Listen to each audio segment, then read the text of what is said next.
လုံးသားအပါတိတ်ချစ်တာရှိရဲ့ညံကို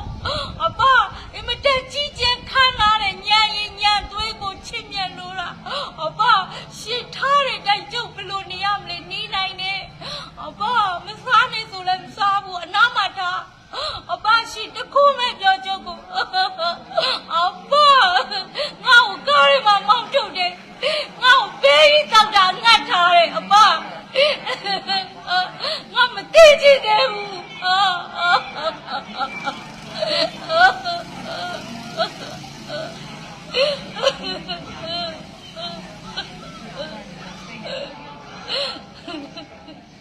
သာသနာတိုင်းပြည်အုပ်ချုပ်တဲ့လူတွေနဲ့ဘာမှမဆိုင်ဘူးလို့စောက်ကင်မမဘူးလို့လွတ်လပ်တာလို့ကျုပ်တို့ကသတ္တဝါနန္ဒလူတွေအတွက်ဒီတို့အတွက်ကြီးပဲမဟုတ်ဘူးဒီတို့လည်းမမဟုတ်ဘူးလို့လက်ခံတယ်လို့ကျုပ်တို့မစောက်ကင်နဲ့မဖယ်နဲ့ဒီတို့ဆန္ဒမဟုတ်ဘူးလို့အောက်တန်းစားအိန္ဒိယone pass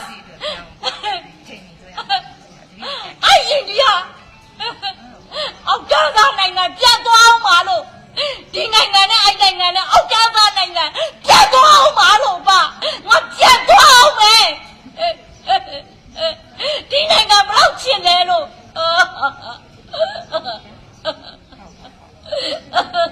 အပါ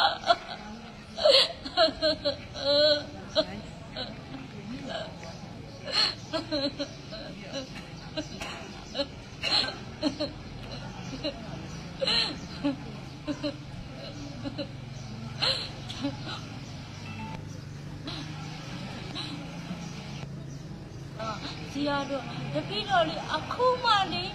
စီယာတို့ face စီယာတို့ eye စီယာတို့ mouth စီယာတို့ body အခုမှတေချာကြည့်တာလို့ကိုလေးကြည့်ဖို့မအားဘူးလို့ကိုစိတ်တရားစာနဲ့တရားနဲ့စာပေပရိယတ်ဒီအကြောင်းလေးပဲကိုညံထဲမှာလေးလုံးပတ်လိုက်ပြီးတော့တွေးလိုက်စဉ်းစားလိုက်စိတ်ကျင်လိုက်ကြုတ်တွေးနေလေကြုတ်တွေးနေနက်နဲတဲ့တရားတွေအကြောင်းပဲနက်နဲတဲ့စကားပညာတွေမှာပဲစဉ်းစားစိတ်ကျင်တွေးခေါ်နေတာလို့အမေကိုဘေးနားမှာရှိတဲ့ကြုတ်အမေကိုလည်းနားခွင့်မရဘူးတတိမရှိဘူးလို့ကြုတ်စာတွေဝဲတွေးနေတာလို့ဖတ်လိုက်တွေးလိုက်စဉ်းစားလိုက်အားထုတ်လိုက်ကျင့်လိုက်ဆရာတို့ကျုပ်အခုမှတတိထားတာလို့ကျုပ်တရားပါလေဖယားပါလေတန်ခါပါလေကျုပ်ဒီထဲမှာပဲနေမျောနေတာအနည်း20ကျော်လုံးအဘဆရာတို့လူတွေဘာဖြစ်နေလဲဆိုတာကိုစဉ်းစားဖို့မသိဘူးလို့နိုင်ငံရေးလုပ်နေတယ်လို့နေတော့မရတော့ပြေးထွက်လို့လမ်းမပေါ်ထွက်ကြည့်တယ်လို့ကြည်ုံတက်တက်ပဲကိုဘာလုပ်ရမလဲဆိုတာမသိတော့ဘူးလို့အဘနေရန်ကုန်ရောက်လာတော့နိုင်ငံရေးတွေလုပ်နေကြတာကိုကကြည်ုံတက်တက်ပဲကိုတတိရှိနေတာစာပေပရိယတ်ဒီမှာအကျင့်နယ်ပယ်မှာပရိယတ်ဒီပရိပတ်တိဆိုတာကိုယ့်ရဲ့နှလုံးသားထဲမှာလို့အိန္ဒိယကျမ်းစာတွေကကိုယ့်ရဲ့နှလုံးသားထဲမှာလို့ရောက်နေတာလို့အဘကျုပ်ကမှဆရာတော်နောက်ရောက်လာတာလို့ကျုပ်ကမောင်းထုတ်တယ်ပေးတယ်လမ်းထုတ်တယ်ခွဲခြားတယ်တတ်မှတ်တယ်အငတ်ထားတယ်ဆရာတော်ကျုပ်ကမှတိုင်ခွင့်ရတာလို့အဘငါနိုင်ငံလည်းကောင်းနေတော့မဟုတ်ဘူးလို့ဒါပေမဲ့နေရာတစ်ခုတော့ကိုယ်စိတ်ကညှို့နေပြီလို့ကိုသွားလို့ရတဲ့နေရာဒေသတစ်ခုရှိတယ်စောင့်ကြည့်နေလိုက်တော့ငါသာသနာကိုထားခဲ့မှာငါသာသနာအဲ့မှာသွားထားမယ်လို့ဒီမှာလက်မခံငါ့ကိုမောင်းထုတ်တယ်ရိုက်တယ်ပြုတ်မာတယ်ငါလက်မခံဘူးလို့အဘငါသာသနာထားခဲ့မှာလို့ငါသာသနာနည်းမြတ်ကြည့်ချက်ခံရတယ်ဆိုတာအများတူငါသိစေဖို့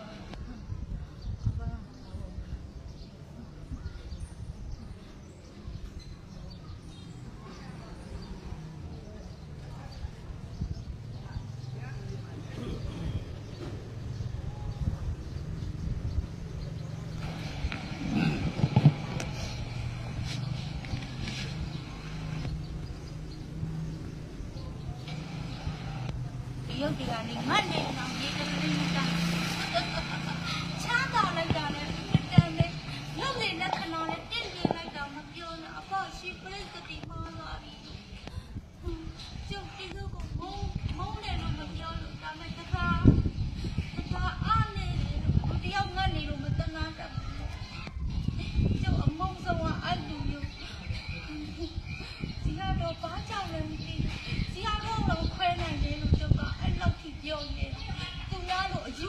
စိတ်နဲ့ဆွဲနေတာမဟုတ်ဘူးလို့ကျုပ်နဲ့ထိုက်တန်တဲ့ယောက်ျားမြတ်ယောက်ျားကြီးကျုပ်နိုင်ငံမှာတပုံကြီးလို့ကျုပ်စားထောပြစ်လိုက်မှာလို့ရှစ်လူမျိုးတွေရုံညံ့လာလို့ရှင်းလာလို့ကျုပ်ကိုရိုက်တာနဲ့တာမောင်းထုတ်တာချိတ်ချောက်တာတရုတ်နဲ့ရဲနဲ့ပေါင်းနေတာဒီမှာရိုက်တာကိုတပည့်တော်မျိုးကိုသွားတော့ရဲကဝင်လာတယ်ဒီဖျားเจ้าနဲ့မှနေခွင့်မရှိဘူးလေမောင်းထုတ်တယ်တရုတ်သားသမီးတွေရဲကယူထားတာဒါကြောင့်မလို့မောင်းမှာထောင်လွှားပြီးတော့ကျုပ်ကိုနိုင်ထက်စီးနေနဲ့တတိရှိမောင်းထုတ်ရဲဖျားစေနာရောက်တော့လေဖျားကိုကြည့်ပြီးတော့တပည့်တော်လေဝမ်းလဲပြီးငိုလိုက်တာအဲ့ဒါဖျားเจ้าเนี่ยလည်းမောင်းထုတ်ကြည့်တယ်ရဲကလူဝိတ်နဲ့ဝင်လာဝင်လာပြီးဒီမှာနေခွင့်မရှိဘူးလေကလားမကောင်းတာလို့တော့ခိတုံအောင်ကြောက်တာတတိမရှိရဲမရည်ရှ िख ိုးတော့ဖျားတာရှ िख ိုးနာဟန်ကောင်ရှ िख ိုးနာသူတော်ကောင်းဘက်မပါဘူးအပတပည့်တော်လေမောင်းထုတ်လိုက်တယ်ဖျားเจ้าနဲ့ရနေပြီးတော့မောင်းထုတ်လိုက်တော့သူများအိမ်မှာငမကိုဆေးသွားကူတာအဲ့ဒါပတ်စံ2000ပေးပြီးတော့သူများအိမ်မှာ10ရက်လောက်တဲပူပြီးရဖျားเจ้าနဲ့မှတော့တဲတယ်ဆိုတော့ကို့မှာဟုတ်လားပတ်စံမပေါ်လို့အလကားရလို့သွားတဲရတာဆေးကုဖို့သွားတာ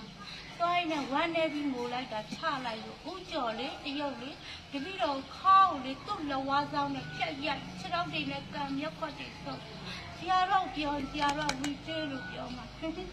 ဆရာတော်မတုံလို့တော့ဘူးနော်ဟုတ်ကဲ့အဲ့ဒါကြီးဆွဲနေလို့ဖြစ်တာဗောလို့မကောင်းတာတွေဆွဲတဲ့အတိုင်းဖြစ်အဲ့ဒီဆွဲမပြုတ်ပြရတော့နောက်တိုင်းဖြစ်အောင်မှာပဲတပည့်တော်မဖဲချာကိုယ်နိုင်ငံမှာလည်းအကောင်းဆုံးရှိတယ်သိတယ်ဒါပေမဲ့တပည့်တော်လွတ်အောင်ရှောင်တယ်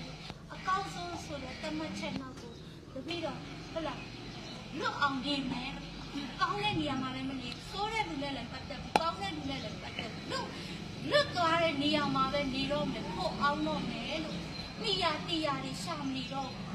ဟိုလေသူလှုပ်တယ်လို့မယူနဲ့လေကိုလှုပ်ခဲ့လို့ကိုခံရတာအဲ့လိုမှအကျွေးကြည်မှာဗောကိုလည်းလှုပ်ခဲ့တယ်သူကအခုလှုပ်တယ်လှုပ်တဲ့လူကပြန်ခံရမယ်ပြစ္ဆုတ်ကစိတ်ယုံမှာကိုလက်ခံလာလို့အဲ့လိုဂျားပြက်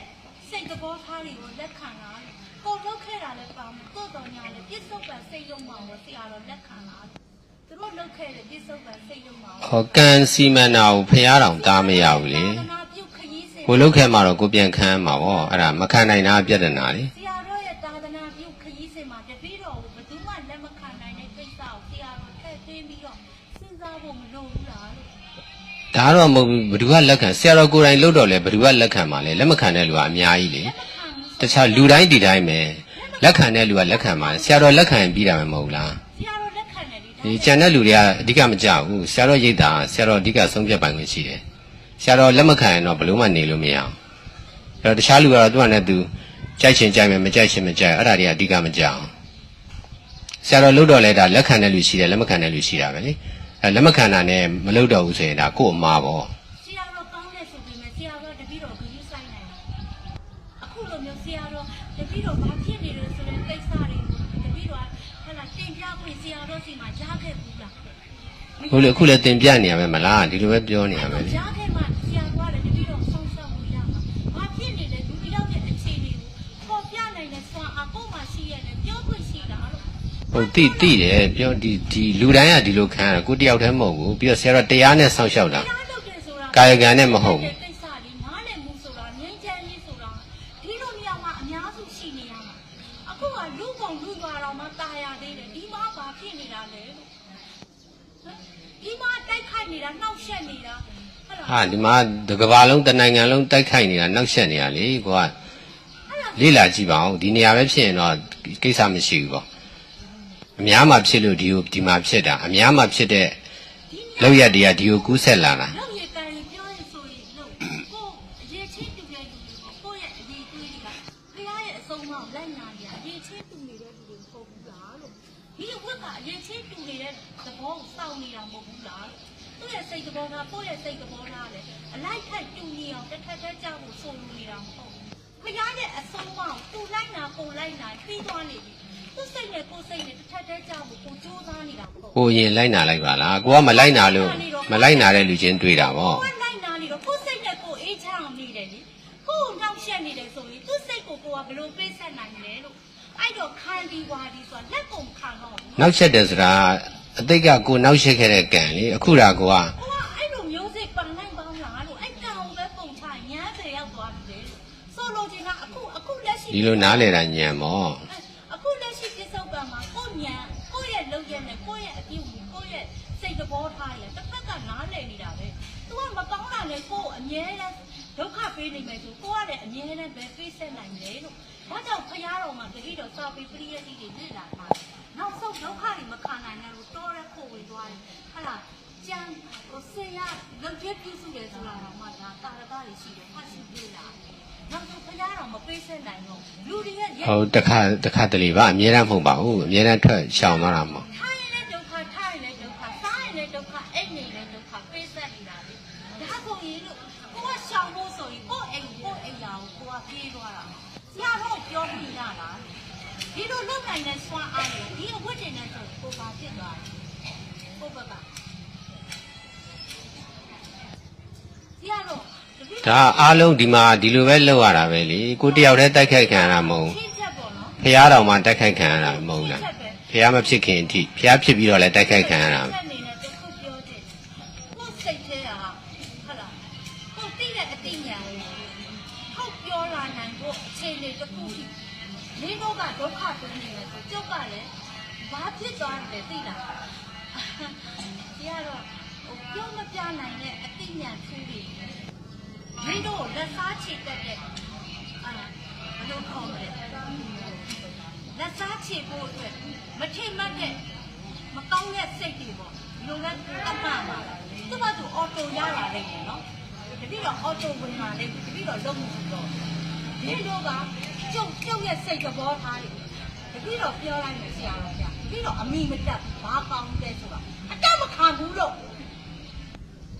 အတက်မခံ အားလုံးအတူတူပဲအားလုံး အတက်မခံလို့တပိတော့ ဘယ်သူမှမကောင်းဘယ်သူမှမကောင်း အမိမတက်ဘူးတပိတော့ ကိုလည်းမကောင်းသူလည်းမကောင်း အမိမတက်ဘူးစွာမီကြီးဆိုပြီးသွား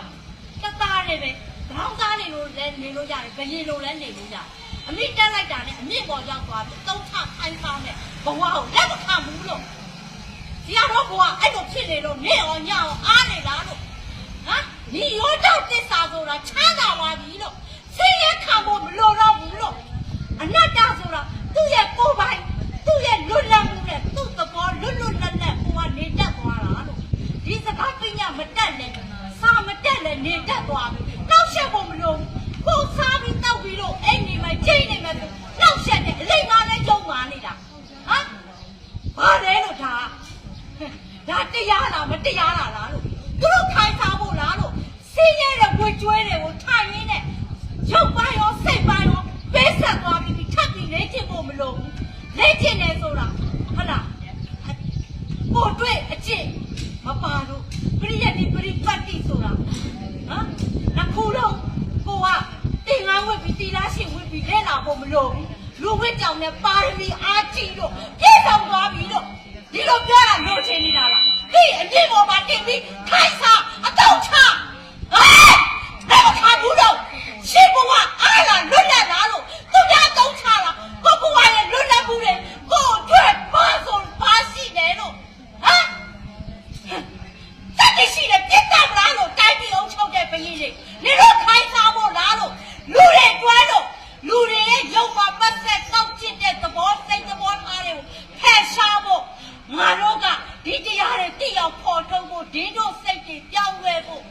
ဒင်းတို့မှာလုံမှာတောက်ချစ်တဲ့စိတ်တွေအိန္ဒိယမှာအာရီတို့ကိုကြီးချိုလိတဲ့ဟိုလူကလျာလို့ချေရလို့မှာအပရိနာယနတ်တေဒီမှာပါအဖေယနတ်တေဒီမှာအခုတရားပြောပြီးတော့သူများသားသမီးကိုလိန်ညာတောင်းတဲ့မင်္ဂလာကိစ္စကိုလိန်ညာတာကိုမူသားကိုလက်ခံတဲ့ရိုးစရာကောင်းတဲ့အိန္ဒိယရဲ့စိတ်ယုံစိတ်မာတွေဖယ်ရှားဖို့တတိရှိဒီတို့တနာအောင်မှာဝတ်သွားလို့ငါအမိန်ပေးလို့အသက်ဆုံးရှုံးခံရတယ်ယုံမှာကောက်ကျစ်တဲ့နိုင်ငံအောက်တန်းကသူများသားသမီးကိုယုံမှာမူသားပြောပြီးတော့တောင်းတာကိုမှလက်ခံတယ်ဟမ်အိမ်ယာထောင်တဲ့ကိစ္စဟမ်ရိုးရင်းပြက်စီကွဲပြားသွားသစ္စာဆိုတာဘာဖြစ်သွားပြီလဲလို့ဘလောက်ယုံမှာကောက်ကျစ်တဲ့အိမ်ယာထောင်တဲ့ကိစ္စကိုအိန္ဒိယနိုင်ငံမှာလက်ခံကျင့်သုံးနေတယ်လို့လိန်နာဟူမှ လက်ခံနေတဲ့အောက်တန်းသားနိုင်ငံမူသားပြောတာကိုတရားဝင်လက်ခံနေတာစီရတော့သူများသားသမီးကိုရုံမှာကောက်ရှင်းလိန်ညာနဲ့ဖြားတောင်းမိန်းမတယောက်ယောက်ျားတယောက်ရဲ့ဟုတ်လားအရေးအောင်မှာဖော်အောင်လို့အိမ်ယာကိုအတိတကျပြုတ်ကျင်တဲ့သစ္စာရှိတဲ့မိန်းမမြတ်ရဲ့ခါသားနဲ့ငါ့ကိုပြစ်တယ်ဆိုတော့ငါကဘာဖြစ်သွားပြီလဲလို့အပါကလာဆုံးပြဲကလာဆုံးပြဲနေလက်မခံဘူးလို့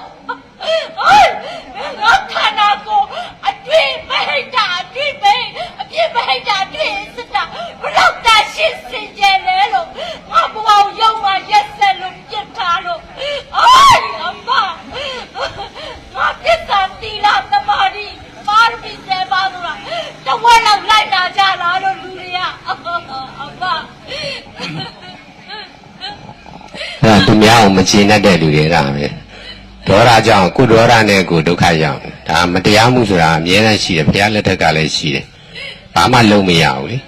သူကံပဲတရားစီရင်သွားမှာအဲ့ဒါကိုလက်မခံနိုင်တော့ဘုရားတော့အတုပခန္ဓာဆိုတာတော့မှန်တယ်တက်ရှိထေရှားရှိနေတက်စာဆိုတာနားလည်လားလို့လူတယောက်ရဲ့ရုပ်ရည်လက္ခဏာတွေခန္ဓာကိုယ်ရဲ့တရှိစင်ကြယ်မှုဟာတရားဆိုတရားဘလောက်ဆိုဘလောက်ဖားတယ်မဟုတ်ဘူးငါဖားတယ်မဟုတ်ဘူးလို့အဲ့ဒါတီးမခံနိုင်တာကမှားနေတာပဲလေအတူကခန္ဓာမှန်တယ်ဒါပဲကလေးတများစနေဆိုအခုလိုပောက်ကွဲနေတာကမှားနေတာပဲလေငါရောက်ကိုမကြည့်နဲ့ငါရဲ့ခန္ဓာကိုယ်တရှိစင်ကြယ်မှုဆိုတာသစ္စာဆိုတာဘုရားရဲ့သာသနာကိုယုံအပ်ဘုရားရဲ့ငါလိန်ကြလက်ပြပြီးပြတရားဆိုတာရေရှည်လောက်အောင်မှာဒီဒကာမလို့ဒီလိုက်ရှင်ဝဲလိုက်ထွက်သွားလိုက်ရိတ်တာမှလာနေလိုက်ပြန်သွားလိုက်အဲ့ဒါဆိုရင်တော့ဒီလိုပဲဖြစ်မှာပဲဒါရှင်းနေတာစိတ်ကတီးရလည်းမခံနိုင်ဘူးစိတ်ကလည်းမရှိဘူးဇွဲရလည်းမရှိဘူးအဲ့ဒါကိုကတကယ်လောက်တာမှမဟုတ်တာတကယ်မှတရားမလဲ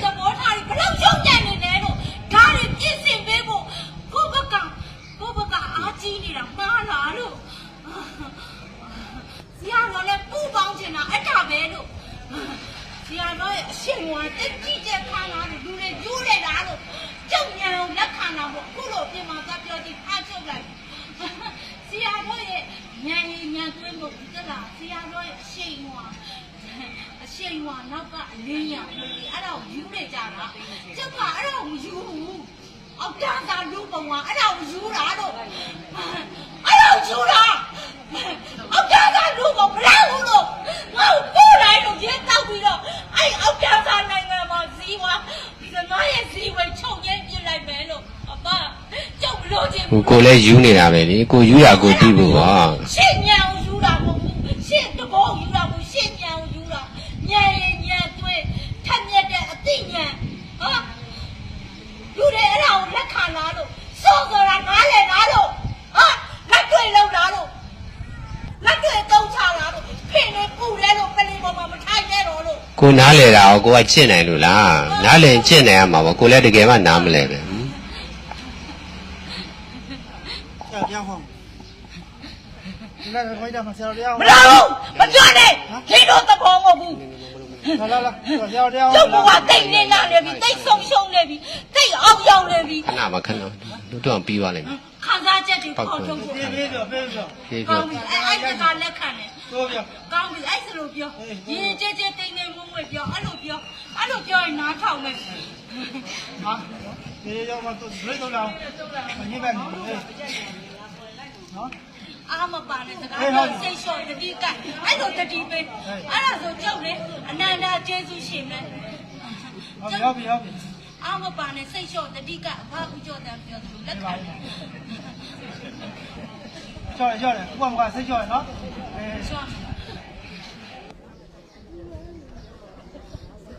်မောနေရေးပါတက်လာရေးပါတက်လာno ဆရာတရားဟောနားတော့လားလာဒီအိန္ဒိယမှာနေမကြခါတုံဘူးစီဝါရတဲ့ခါတုံဘူးစီဝါရတဲ့ခါတုံဘူးစီဒါလည်းတရားပဲလေမကြည့်တော့ခါအဲ့ဒါပဲခေါ်ချင်တယ်ခါတုံဘူးစီဝါရတဲ့ခါတုံဘူးစီဝါရတဲ့ဘာပြောရလဲ ဆရာတော်ဘာပြောတယ်လို့အဲ့ဒါမကြောက်မကြောက်ဒီအပေါက်ထဲမှာအဲ့လေညပြောနိုင်အောင်နည်းတော့တာနည်းတော့ညပြောနိုင်လုံးနေရိုက်ပါဦးနော်အဲ့နော်ဒီမှာချင်းဆရာတော်နားပေါက်ပြီနားပေါက်ဆိုတော့ဖောက်ပါတယ်တဲ့အဲ့ဒါမှကြောက်ချားရမြင့်ပြက်ကြီးချခမ်းနားတဲ့လက်တောင်းကြီးဝင်လို့မျိုးရိုးကိုပို့သားတဲ့သဘောအဲ့ဒါလေးအိန္ဒိယမှာမျိုးရိုးကိုပို့သားတဲ့သဘောကလေမြင့်မြက်ကြီးချခမ်းနားလို့လက်တောင်းကြီးဝင်တဲ့တတိတကြွေကြီးအဲ့တော့လေအဲ့လက်တောင်းပါတဲ့တဲ့အနောက်ကိုမလိုက်ဘူးတဲ့နောက်ချီးတဲ့မှာလေနောက်ချီးတက်အဝိုင်းပြားလေးနဲ့စိတ်ထဲထားတဲ့နောက်တစ်ချက်အလုတ်ပလားရဲ့တစ်ချက်ကိုနှစ်ချက်နဲ့တင်ထားတော့မမြဲတဲ့အဆုံးမရတဲ့သဘောဆိုတာကိုသူ့သားကဖက်ပြီးကိုတင်ချပြီးလို့တင်သူကအလိမ့်ဆသဘောနားလေပြီးတော့စစ်တောင်းဝင်ပြီးတောထဲကိုထွက်သွားတယ်ပုံရိပ်တွေကိုလေနှလုံးသားမှာထိအဲ့လိုအမြဲဆွဲလို့လေအဲ့ဒါရအိန္ဒိယကိုရအောင်လုပ်ပေးမယ်နော်ဟာဆိုရောက်သွားရင်အဆင်ပြေသွားမယ်ဟဲ့လားနော်ဒါဟုတ်ပြီတကယ်ကောင်းလားဒီကတော့ကိုကြည့်တကယ်ကောင်းလားအဲ့ဒါတဲ့လူတွေနဲ့မဆိုင်ဘူးတဲ့လူတွေတော့မဟုတ်ဘူးတဲ့သူတို့သုံးဖို့မဟုတ်ဘူးတဲ့အဲ့ဒါလူတွေအတွက်အဲ့ဒါကစိတ်ကူးနေမဟုတ်ဘူးကိုကနှလုံးသားမှာအဲ့လိုစိတ်တွေဆွဲအားပြီးတော့သင်္ခါရရဲ့မမြဲတဲ့အဆိုးမရတဲ့သဘောတွေကိုပုံလေးတွေထိပြီးတော့ယူနေတာတော့မဟုတ်ဘူးအိန္ဒိယကိုရတာနဲ့သွားမယ်လားအများဆုံးသွားမယ်သိကြပြီနော်တော့ကြရတော့မှမသွားဘူးဆိုရင်လည်းဘုရားကရာမှာရိတ်တာရှိတယ်အဲ့မှာနေမယ်ဟုတ်လားဟုတ်ပြီဟုတ်ပြီဟုတ်ပြီ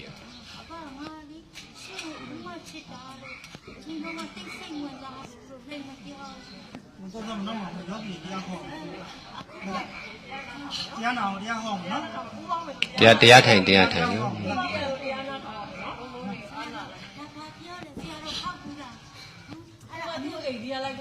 ဆရာတော်ဟုတ်ချင်တော့ဒီမှာဖောက်တယ်ဆိုတာဘလောက်မြင့်မြတ်ကြီးကျက်ခမ်းနားတယ်လို့2000မှာငါမှ2000ဝတ်တယ်ဆိုတာဘလောက်ကြီးကျက်ခမ်းနားတယ်လို့အဲ့ဒါတိတ်နောက်ကိုမလိုက်ဘူးတဲ့အဲ့ဒါတွေကကျုပ်ညံမှာကိုမွေးကိုကွက်ထိထိလေးလေးရှင်းရှင်းလေးလေးမြင်သွားပြီဆိုတော့ဆရာတော်စကားပြည့်မြတ်တယ်ကျုပ်ကနားလည်နိုင်တဲ့စွမ်းအားတွေတိတ်ကွဲထုတ်ဖို့မလို့တန်းပြီးတော့လက်ခံလို့နှလုံးသားမှာမြဲနေတယ်ဆိုတာကိုထင်ရှားအောင်ထုတ်ဖို့ပြောနေတာလို့သဘောပေါက်လားလို့ကျုပ်ကလည်းရှေ့အသိဉာဏ်ချစ်နေတယ်ဆိုတာအဲ့ဒါပဲလို့ကျုပ်အရေးချစ်တာအိန္ဒိယလို့ဆရာတော်ကနောက်ရချိန်တော့ရပါဒီနေ့တော့အရေးကြီးမရှိသူကအဲ့လိုနည်းနည်းလေးပောက်ကွဲလိုက်ရမှလည်းချိန်နဲ့တော့မပောက်ကွဲရရင်လည်းဆရာတော်ကနောက်မှာလို့နောက်မှာကျေးဇူးရှင်လို့ကျေးဇူးရှင်နောက်မှာလို့အရင်ကျေးဇူးရှင်အောင်ဘယ်လိုလဲသိလားရရနော်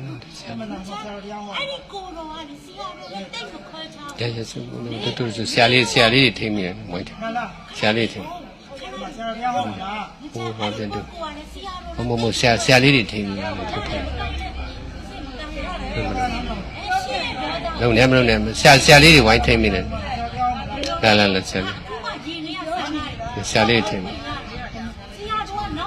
ခေါက်လိုက်ရတယ်ဟုတ်ပြီဆရာတော်နဲ့နောက်မှတွေ့တာဆရာတို့စကားတွေကနောက်မှသိခွင့်ရတာဘာဖြစ်လို့လက်ခံနိုင်လဲဆိုတာကိုယ့်ရဲ့နှလုံးသားတွေကစိတ်ကြဲနေလို့ဆရာတို့နောက်မှလက်ခံတာအိန္ဒိယအရင်အိန္ဒိယမှာကောင်းတဲ့နေရာဒေသဘုံတွေရှိသေးတယ်ရွေးချယ်ထားတယ်ကိုယ့်ရဲ့စိတ်နှလုံးသားတွေအဲ့မှာအဲ့ဒီကိုရောက်နေမယ်လို့အဲ့ဒါကြောင့်ရောက်အောင်သွားဖို့ကိုကပူပေါင်းဖို့လို့ဆရာတို့ခြံထားခဲ့ဖို့မလိုဘူးမခြံထားဘူးရာဒီကုန်းလို့ပြောရတယ်ငါပြမဲ့အတိအကျကိုချစ်တယ်ဆိုတာငါရဲ့အတိအကျလည်းဘလောက်မြင့်မြတ်ကြီးကျယ်ခမ်းနားနေတယ်လို့အတိအကျကိုချစ်တယ်ဆိုတာသူ့လိုကူလိုဖူးထူးစင်အောက်တာသာစိတ်မဟုတ်ဘူးအရိယာနဲ့ဝင်စားရဖတ်ထားတယ်အဲ့တော့သွားမယ်ဆရာတော်ဒီနေ့သွားမယ်အမြန်ဆုံးနေရင်လည်းပို့ပေးမယ်ကိုပါလိုက်တယ်အဲ့ဒါကြောင့်မင်းသားကိုချွတ်ကွာဒီကောင်းလိုက်လုပ်ပေးလိုက်ပါအကောက်ကိုချွတ်ပေါ်တော်လိုက်လုပ်ပေးနော်အကောက်ပြောတယ်နောက်ကနားထောင်နေတယ်မှာလေအကောက်လက်ခံနော်တရားနာမယ်တရားထိုင်မယ်နော်ဟုတ်ပြီခဏလေးတော့ပြီးတယ်ကျိုးလေးပြောမယ်နော်ဆရာတော်မပြီး တော့တရားနာ မပြီးသေးဆရာတော့အဲ့ဒီပုံရိပ်တရားလေးကိုယ့်ရဲ့စိတ်သဘောထားကိုပြောင်းလဲသွားစေနိုင်တယ်ဆိုတာဘလောက်လက်တွေ့ကြတဲ့သားတစ်ပါးအနှစ်သာရတွေလဲဆိုတာကြည်ယုံတတ်တတ်ဖို့စာပေပရိယတ်တိဆိုတာအဲ့ယုံတတ်တတ်ဖို့ဟုတ်တယ်ဒီလိုသားမှာကိန်းဖို့လက်တွေ့သုံးချဖို့အိန္ဒိယနဲ့မြန်မာနိုင်ငံအောက်ကြားသားဆိုတာနှလုံးသွင်းနေတာတွေကကြားနေပြီလို့နိုင်ငံသားတွေကသိတာနဲ့လက်တွေ့ပေါ်ထုတ်တယ်အမေရိကန်ဒီနိုင်ငံဘယ်ဘဝမှာဘယ်တော့မှသူများနိုင်ငံမအုပ်ချုပ်ရအောင်ညံ့ညင်ဆိုတာကတ်ကတ်ချာနာထားတာအမျိုးနွယ်ဆိုတာနဲ့သူ့တဘာဝတိုင်းပေါ်လာတာမဟုတ်ဘူးကံကစီမံထားလို့တိုးတော်ညာနဲ့တနိုင်ငံနဲ့တနိုင်ငံဒီတို့ကဟလာနိုင်ထက်စီနေရုံမှာကောက်ကြည့်နော်နိုင်လို့ရတယ်ဆိုပြီးတော့တတ်မှတ်ချက်ဆိုတာနားမနိုင်ဘူးမနိုင်ဘူးအခုအကုန်လုံးပေးမှာမြန်မာဆိုတာတာတီဝင်မျိုးဆိုပြီးတော့မြန်မာကိုချစ်လိုက်ရတာကျုပ်ကမြန်မာဝတ်တွေဆွဲချနေတဲ့ဆရာတော်ကပြီးအကုန်လုံးပေးမှာအခုတရားနာတာတီဝင်မျိုးမြန်မာမျိုးဆိုတာလက်တွေ့ပါတဲ့လူတွေကိုပဲတွေ့ချင်တာဆရာတော်ကပြီးသေချာနားထောင်ပေးမှာနော်အခုကအချိန်မရလို့နော်ကနော်ဟုတ်ကဲ့နော်မြန်မာလေးပြောလိုက်မြ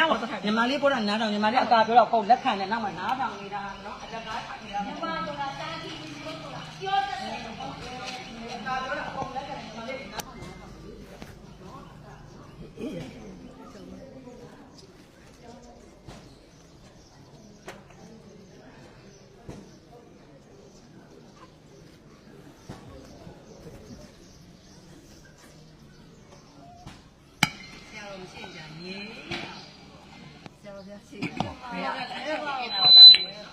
အဲ့ဒါတော့မဟုတ်ဘူးဆရာတော်ကလည်းဒီလိုလေဟိုအမှန်တရားကိုဖော်ထုတ်ခြင်းနဲ့စိတ်ရှိတယ်လေအဲ့ဒါကြောင့်တောင်ကြတော့ကိုကငြိမ်းစေခြင်းတာကိုလူတွေကြတော့အမှန်တရားကိုမကြိုက်ဘူးလေဟိုအရှိတိုင်းလက်မခံနိုင်ဘူးပေါ့လက်မခံနိုင်တော့ဘုန်းကြီးရှိဆိုဘယ်လိုနေရမယ်ဘယ်လိုလုပ်ရမယ်အဲ့လိုမျိုးတွေအဲ့လိုစိတ်တွေပဲရှိကြတော့သူကလည်းဟိုထိန်းရတော့တာပေါ့သူများထိန်းစီခြင်းတော့ဆရာတော်ကြတော့အဲ့လိုမျိုးအရှိအမှားတာဆိုလဲမှားတယ်ပေါ့မှန်တယ်ဆိုလဲမှန်တယ်ပေါ့သူအတွင်းစိတ်ထဲမှာရှိနေတာတွေကိုအဲ့လိုသိအောင်လေ့လာတာလေစိတ်ရင်းကပါလဲပေါ့ဒါဟန်ဆောင်တယ်ဆိုတာကတော့ဒါမဆန်းဘူးလေအကုန်လုံးကတလောကလုံးဟန်ဆောင်နေကြတာပဲဒါပေမဲ့အတွင်းစိတ်ထဲမှာဘာရှိလဲဆိုတာကိုသိအောင်လေ့လာဖို့ကခက်တယ်မပြောတဲ့စကားတွေကဘာလဲပေါ့ကိုမသိတဲ့စိတ်တွေပါကိုတော့ကောင်းတယ်တော်တယ်ထင်မှာပဲလေဒါပေမဲ့လက်တွေ့ကြတော့မသိတဲ့ထဲမှာမကောင်းတဲ့စိတ်တွေပေါ့လေကိုယ့်ရဲ့ဒီဉာဏ်ဖြင်းချက်တွေပေါ့အားနည်းချက်တွေပေါ့အဲ့ဒါတွေကရှိနေတာအဲ့ဒါတွေကိုသိအောင်လို့ဆရာတော်ကလည်းအဲ့ဒါကိုပဲလေ့လာတာလေအဲ့ဒါကိုပြုပြင်တာအဲ့တော့ဒါတခြားလူတွေလည်းသိတာပေါ့နော်ဟိုဆရာတော်အနေနဲ့တော့ဖုံးဖိမထားခြင်းဘူးပေါ့တတ်နိုင်လားဟိုအမှန်တရားကိုသိစေချင်တာပေါ့အဲ့ဒါကြောင့်ရိတ်တာထဲမှာဓဝါတရားဣဒ္ဓမှာတော့အဲ့ဒီလိုမျိုးပေါ့အရှိတိုင်းပဲချပြထားတာပေါ့နော်ဘာမှသိပြီးတော့ဟန်လောက်တာမျိုးသိပြီးတော့မလုပ်ဘူးပေါ့လေစီကံကိုပယ်တာတော့မဟုတ်ဘူးပေါ့အပေါ်ယံကိုပယ်တာတော့မဟုတ်ဘူး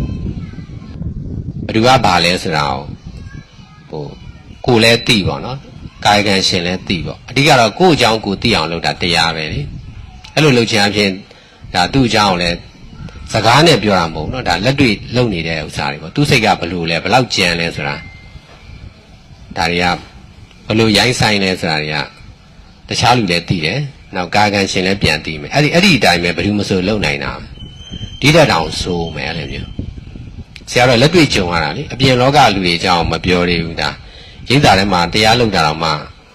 ဒါစိတ်ကဖောက်ပြန်သွားပြီဆိုရင်လောဘဒေါသမောဟကြီးသွားပြီဆိုရင်အမတန်ရက်ဆက်ချမ်းကျုပ်သွားတာပေါ့ဒါပေမဲ့ကိုယ့်အပြစ်ကိုမမြင်တော့ဘူးပေါ့သူများကိုပဲအပြစ်ပြောတော့တာပေါ့ဘယ်သူကမကောင်းဘူးကိုယ်ဘယ်လိုလုပ်တယ်ပေါ့နော်ဒီကနေ့ကျတော့ဒါသူများမကောင်းတယ်ဆိုတာကမိသားစုဘဝထဲမှာဟောကြုံရတာပဲလေကိုမိသားစုထဲမှာဟောခွဲခြားတာတွေဖက်လိုက်တာတွေအဲ့ဒါတွေကကြုံရမှာအဲ့ဒီကနေပြီးတော့ရရွာနဲ့ပတ်သက်လာမယ်ဒီပညာရေးဆိုလဲကျောင်းလူကျောင်းသားတွေနဲ့ပတ်သက်ရင်လည်းဒါကြီးနိုင်ငံချင်းတွေကြုံမှာပဲအလုပ်လုပ်ရင်လည်းအလုပ်သမားချင်းပေါ့ဘုန်းကြီးဒီလားရှင်ဝင်လည်းဘုန်းကြီးဒီလားရှင်ချင်းအဲ့လိုကြီးနိုင်ငံချင်းတွေကကြုံရမှာပဲအဲ့ဘာမှဆန်းတဲ့ကိစ္စမဟုတ်ဘူးပေါ့အဲ့ဒီကြားရရပဲကွာ ကုသိုလ်ကောင်းမှုကိုလုပ်နိုင်အောင်ကြိုးစားအောင်ဟိုမတရားဆွဆွဲပေါ့နော်ပြီးတော့ကိုယ့်ရဲ့အပြစ်ကိုအနာအုံနဲ့ဆွပေါ့ကိုယ့်ရဲ့အပြစ်ကိုပုံကြီးချဲပေါ့အဲ့ဒါတွေကအများအားဖြင့်နေကြကိုလုပ်တဲ့လုပ်ကိုမျိုးမျိုးနောက်ဆက်တားဆီးပေါ့ရိတ်တာမှနေလို့မရအောင်လုပ်ပေါ့ဆရာတော်ကာကွယ်တယ်ဆိုအဲ့လိုကာကွယ်ပေးရတယ်အဲ့လိုကာကွယ်လို့ရိတ်တာမှလူပေါင်းထောင်နဲ့တောင်းနဲ့ချီပြီးတော့ရှိနေတာပေါ့ဆရာတော်ကမကာကွယ်ပေးနိုင်တခြားရိတ်တာတွေလိုပဲလူတောင်းရှိမှာမဟုတ်ဆရာတော်ကျတော့အဲ့ဒီလိုဒီတရားနဲ့ဖြည့်ရှင်းပေးတာပေါ့နော်နားလည်အောင်ခုလိုရှင်းပြလောကဓာတ်ဆိုတာလောကကြီးထဲမှာအများကြီးရှိတယ်ပေါ့လေရှောင်လို့မရဘူးပေါ့ပယ်လို့မရဘူးဒါလောကဓာတ်ဆိုတာကန်စီမံနေတာဘယ်သူမှစီမံတာမဟုတ်တော့ဘယ်သူမှလက်ထိုးလို့မရအောင်ရလဲယာယီတော့ရခြင်းရမှာရေတရားချေလို့ပေါ့နော်ရေရှည်ကြရင်တော့ပြန်ခံရမှာပဲရှောင်လို့မရမဲ့သူတော့လောကကြီးရဲ့ဓာတ်ကိုလောကဓာတ်ကိုခံနိုင်ရှိအောင်ပဲကြိုးစားမယ်ပေါ့လေအောင်မြင်ခြင်းကြာရှုံးခြင်းပေါ့ချီးမွမ်းခြင်းကဲ့ရဲ့ခြင်းအမျိုးမျိုးပေါ့လေအကောင်းဆိုးပေါ့နှစ်မျိုးစလုံးကိုဒါခံနိုင်အောင်ကြိုးစားမယ်တခြားလူလည်းခံနိုင်အောင်ကူညီပေးမယ်ဒါတဘာတရားဣဒ္ဓရဲ့အဓိကအလုပ်ကအဲ့ဒါပဲတခြားမှဆိုရင်အဲ့လိုမျိုးလုပ်လို့မရအောင်မကောင်းရင်ထွက်ပဲတစ်ချိန်ပြောမယ်နှစ်ချိန်ပြောမယ်သုံးချိန်ဆိုရင်အတိမခံတော့ဒီမှာတော့အချိန်ချင်းတီးခံပြီးတော့ဆွဲခေါ်ပေးတာပေါ့နော်ပြုပြင်ပေးတာပေါ့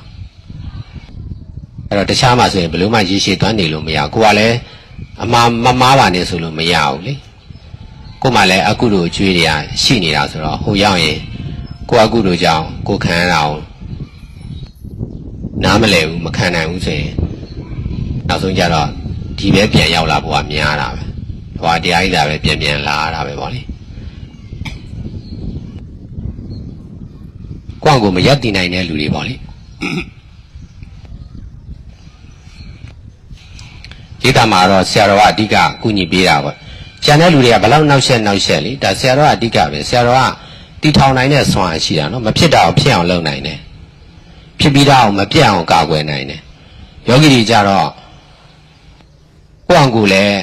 ကိုယ့်အကူတရားထုတ်ပါလားမဟာဗောဓိမြေဆရာတော်ကြီးလို့ကဲအဲ့ဒါလည်းတကယ်လည်းအားထုတ်နိုင်မှာမဟုတ်ကိုယ့်အကူလည်းဒါကိုယ့်ရဲ့ဘဝကိုအမြဲတမ်းယောဂီတရားဖြစ်အောင်လို့မတီထောင်နိုင်ဘူးပေါ့လေအဲတခြားလူလည်းမကူညီပေးနိုင်ဘူးအမြဲတမ်းရိတ်တာတစ်ခုဖြစ်ဖို့စားလဲဘယ်လို့မှကိုယ့်အိမ်မှာတော့ကိုတရားမကျင့်နိုင်ဘူးပေါ့ကိုပိုင်တဲ့နေရာတော့ကိုရိတ်တာဖြစ်အောင်မသုံးနိုင်ကိုဘဝတော့ယောဂီဖြစ်အောင်တကယ်မသုံးနိုင်တော့တခြားလူကိုပဲကူညီနိုင်မယ်အဲဆရာတော်ကကူညီနိုင်တယ်လေကိုဘဝကိုလည်းပြောင်းလဲနိုင်တယ်ကိုပိုင်ဆိုင်တဲ့နေရာကိုလည်းရိတ်တာဖြစ်အောင်ပြောင်းလဲနိုင်တယ်အဲ့ဒီဆိုရင်တတိနဲ့တခြားလူတွေကိုကူညီတာပေါ့ရိတ်တာတွေတိဆောက်တယ်ဆိုတာလဲသူများပိုင်တာတွေကိုပဲလေအဲ့ဒါတွေကိုတပါးတရားဣဒ္ဓဖြစ်လာအောင်ကူညီပေးတယ်သူတို့ဆိုရင်တော့မရဘူးပေါ့နော်သူတို့ကတော့တဝက်ပဲလူနိုင်မယ်နေရာလူနိုင်ရင်တော့မှအဆောက်အုံမလူနိုင်ဘူးလုပ်ပေးမဲ့လူမရှိဘူးအဲလိုအပ်ချက်တွေအကုန်လုံးဖြည့်နိုင်လို့တပါးတရားဣဒ္ဓတွေဖြစ်လာတာ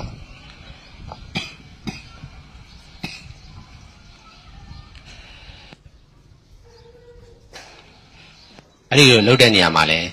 အခက်အခဲတွေအများကြီးပဲတယောက်နဲ့ပတ်သက်ပြီဆိုတော့အဲ့လူရဲ့ရန်သူကဆရာတော်ရန်သူလုပ်တော့မှာသူ့ရန်သူနဲ့ပေါင်းတယ်ဆိုပြီးတော့အဲ့ဒါကြီးလည်း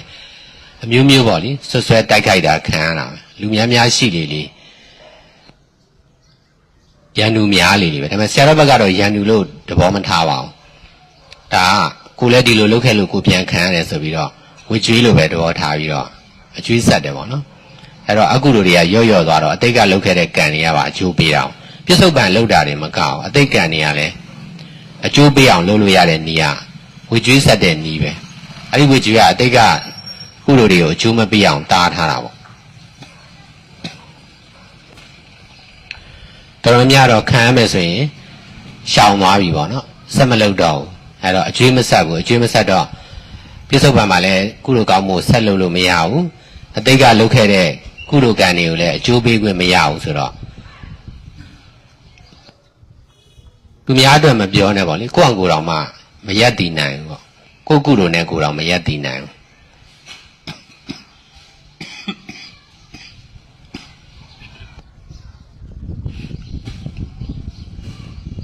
အဲ့ဒါသူဆိုလဲဒါရှင်းနေတာပဲလေ ဒါကွန့်ကိုမရလို့45လမ်းရိတ်တာရောက်လာတယ်သူကလည်းသူရက်တည်နေသူကလည်းသူဥက္ကိုင်ကလို့ဒါရိတ်တာတွေတီထောင်နေပြီပေါ့ကွန့်ကိုတရားပြနေပြီပေါ့ဒါရှင်းနေတာပဲမရလို့ဆရာတော်တို့ကကူညီပေးတယ်ကူညီမယ်လဲဒါဆရာတော်နဲ့ပြဿနာမတက်ပြင်မဲ့အချင်းချင်းကြီးနိုင်ငယ်ကြီးနေပါလေဒါဆရာတော်လည်းခံရတာပဲအဲ့တော့သူကမခံနိုင်တော့တခြားလူကိုပြစ်တင်တယ်ပြစ်တင်နဲ့အချိန်လွန်သွားရင်ဆရာတော်ကပြစ်တင်တယ်အဲ့လိုပေါ့အဲ့လိုပြစ်တင်တာကြီးကျတော့သူပြန်ခံရတာပေါ့နော်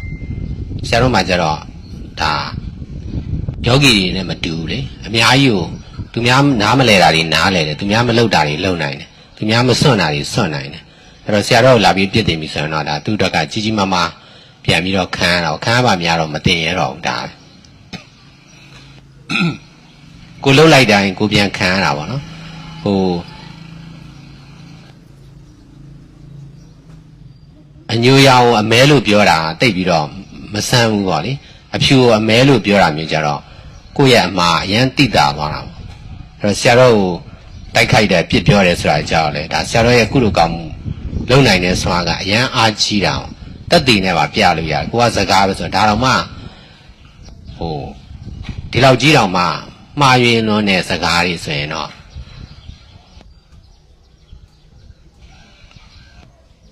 ကိုလည်းဒါအကုလိုကြီးကြီးမားမားဖြစ်တာပေါ့နော်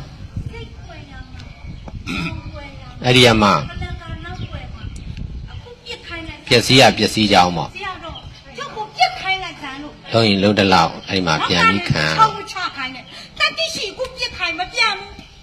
ပြစ်တက်ခိုင်းလိုက်ဘယ်လူမျိုးကကျုပ်ကိုမုန်းတီးနေတာလဲလို့ဟုတ်ပါဘူးတီးခံရမှာလေဘာလို့ပြစ်ခံဖြစ်ကိုပြစ်ရင်ကိုပြန်ပြစ်ခံရမှာပေါ့နော်မိမိစိတ်ကိုတီးကန်နော်ဒါဆိုရင်ဘယ်ရားကိုပြောတာတာကနာဘသူကအုပ်ချုပ်နေတာလဲ5မိနစ်ပဲအကညီမပြောတာခဏနာ5မိနစ်ပဲအကခဏထိုင်ပြီးဆရာတော်ကိုရှောက်တာလားကိုပြောတဲ့စကားတွေကိုရှင်ကရှောင်လွဲဖယ်တယ်လို့ကျုပ်ကိုထွေးပိုက်လို့မထားနိုင်နဲ့ဟောမလို့ဒါဆရာတော်ကသူကဟိုအကုန်လုံးဟောတာအကောကိုပြောတာမဟုတ်ဘူးတရားဟောနေတာခဏထိုင်ပြီးတော့ဆရာတော်ရှောက်တာဆရာတော်လာချီးတတ်တယ်ဆိုတာဆရာတော်ဟောတယ်ကျွန်မပြောတာသူများရုပ်ပါဖို့တောက်ကျစ်ဖို့ဟုတ်လားမဟုတ်ဘူးဆရာတော်လာချီးတတ်တယ်ဆိုတာသူများရုပ်ပါဖို့တောက်ကျစ်ဖို့ဟုတ်လားလိမ်လေဖို့မကောင်းတဲ့စိတ်တွေနဲ့ဝေးလာတာမဟုတ်ဘူးအေးစေပြောအေးစေမျက်နှာကိုဆုံးရှုံးအောင်ဒုက္ခရောက်ဖို့လည်းစိတ်ထိန်အေးစေဖယ်တယ်ဆိုရင်ဓာတ်ရိုက်ပြောတဲ့တယ်ပြောဇိုင်မှုဆရာတော်ဖယ်တာမဆရာတော်ကဆရာတော်မပယ်ဘူးဒီတော့နိုင်ငံကပယ်တာဒီတော့အောက်သားနိုင်ငံပယ်တာဆရာတော်ခေါ်လိုက်ဒီတော့မောင်းထုတ်လိုက်ဆရာတော်ခေါ်လိုက်ဒီတော့မောင်းထုတ်လိုက်ထောင်မထောင်အစ်ထောင်ရပြင်းနေနေတာအဲ့ဒါရင်တော့အရင်တော့အခုပါလေဒီတကောပြလို့စပတ်တကောပြလို့လားဟဲ့ဒီတကောကဖိုးတန်းနေတာအခုတရားနဲ့လုပ်ပေးမှာတကောကအတိကလားညာကအတိကလားပြီးတော့ပဲစတိတဲ့ညာတော့ပဲညာအတိကဟဲ့လားလက်စောလို့တော့ဖယ်ရဲဘူးငရေကြီးပဲကာရဆရာတော်ရံတွေ့တာမဟုတ်ဘူးဆရာတော်ကြည့်ကြအဲ့ဒါထိန်နဲ့မထိန်တဲ့အဲ့ဒါမျိုးဟုတ်ပြရဖြစ်ရှင်းညာကိုရိုးသေးတာအဲ့ဒါမှန်တယ်ဆရာတော်ညာကိုရိုးသေးလို့ငါရောက်လာတာငါ့ကိုဖယ်တယ်ဆိုရင်တဲ့တယ်ပြောဒီဟာစွန့်အားနားမကြွားမဟုတ်ဘူးတဲ့တယ်ပြောတဲ့တဲ့အစည်းဝေးထိုင်တဲ့ဆုံးဖြတ်ချက်ချစတဲ့တဲ့အတီးယူလက်ခံတယ်လက်မခံတယ်မဖယ်ပါဘူးမဖယ်ဒီမှာလေးမဟုတ်ဆရာတော်လက်ခံတယ်လက်ခံတယ်သဘောပြောတာနော်တယောက်နှစ်ယောက်ပဲကိုယ်ကိုမကြိုက်တာမှအများကြီးလက်ခံတယ်နော်ပြီးပြီဆရာတော်လက်ခံတယ်ဆရာတော်ကအများအတွက်တတ္တဝအနန္တအတွက်သူတို့ဘာကောင်းကျိုးအတွက်ကျုပ်ရဲ့အရေးချင်းကိုသိလို့လွန်ခဲ့တဲ့အနှစ်20ကျော်လောက်တည်းကကြုံတွေ့ခဲ့တယ်မိတ်ဆွေလည်းဖြစ်တယ်ဟုတ်လားတပည့်တာဝကလည်းဖြစ်တယ်လာတွေ့တော့ဆရာတော်ကိုလက်မခံဘူးဆိုရင်ဆရာတော်ကိုဓာတ်ရိုက်မပြောခေါ်တဲ့လူကိုတမတာအောက်ကြစားအောက်ရောက်တဲ့လောက်ရက်တွေကဒီလိုပဲနေတူကျုပ်ဘဝနဲ့အော်အိမ်စီးစိမ်ဟုတ်လား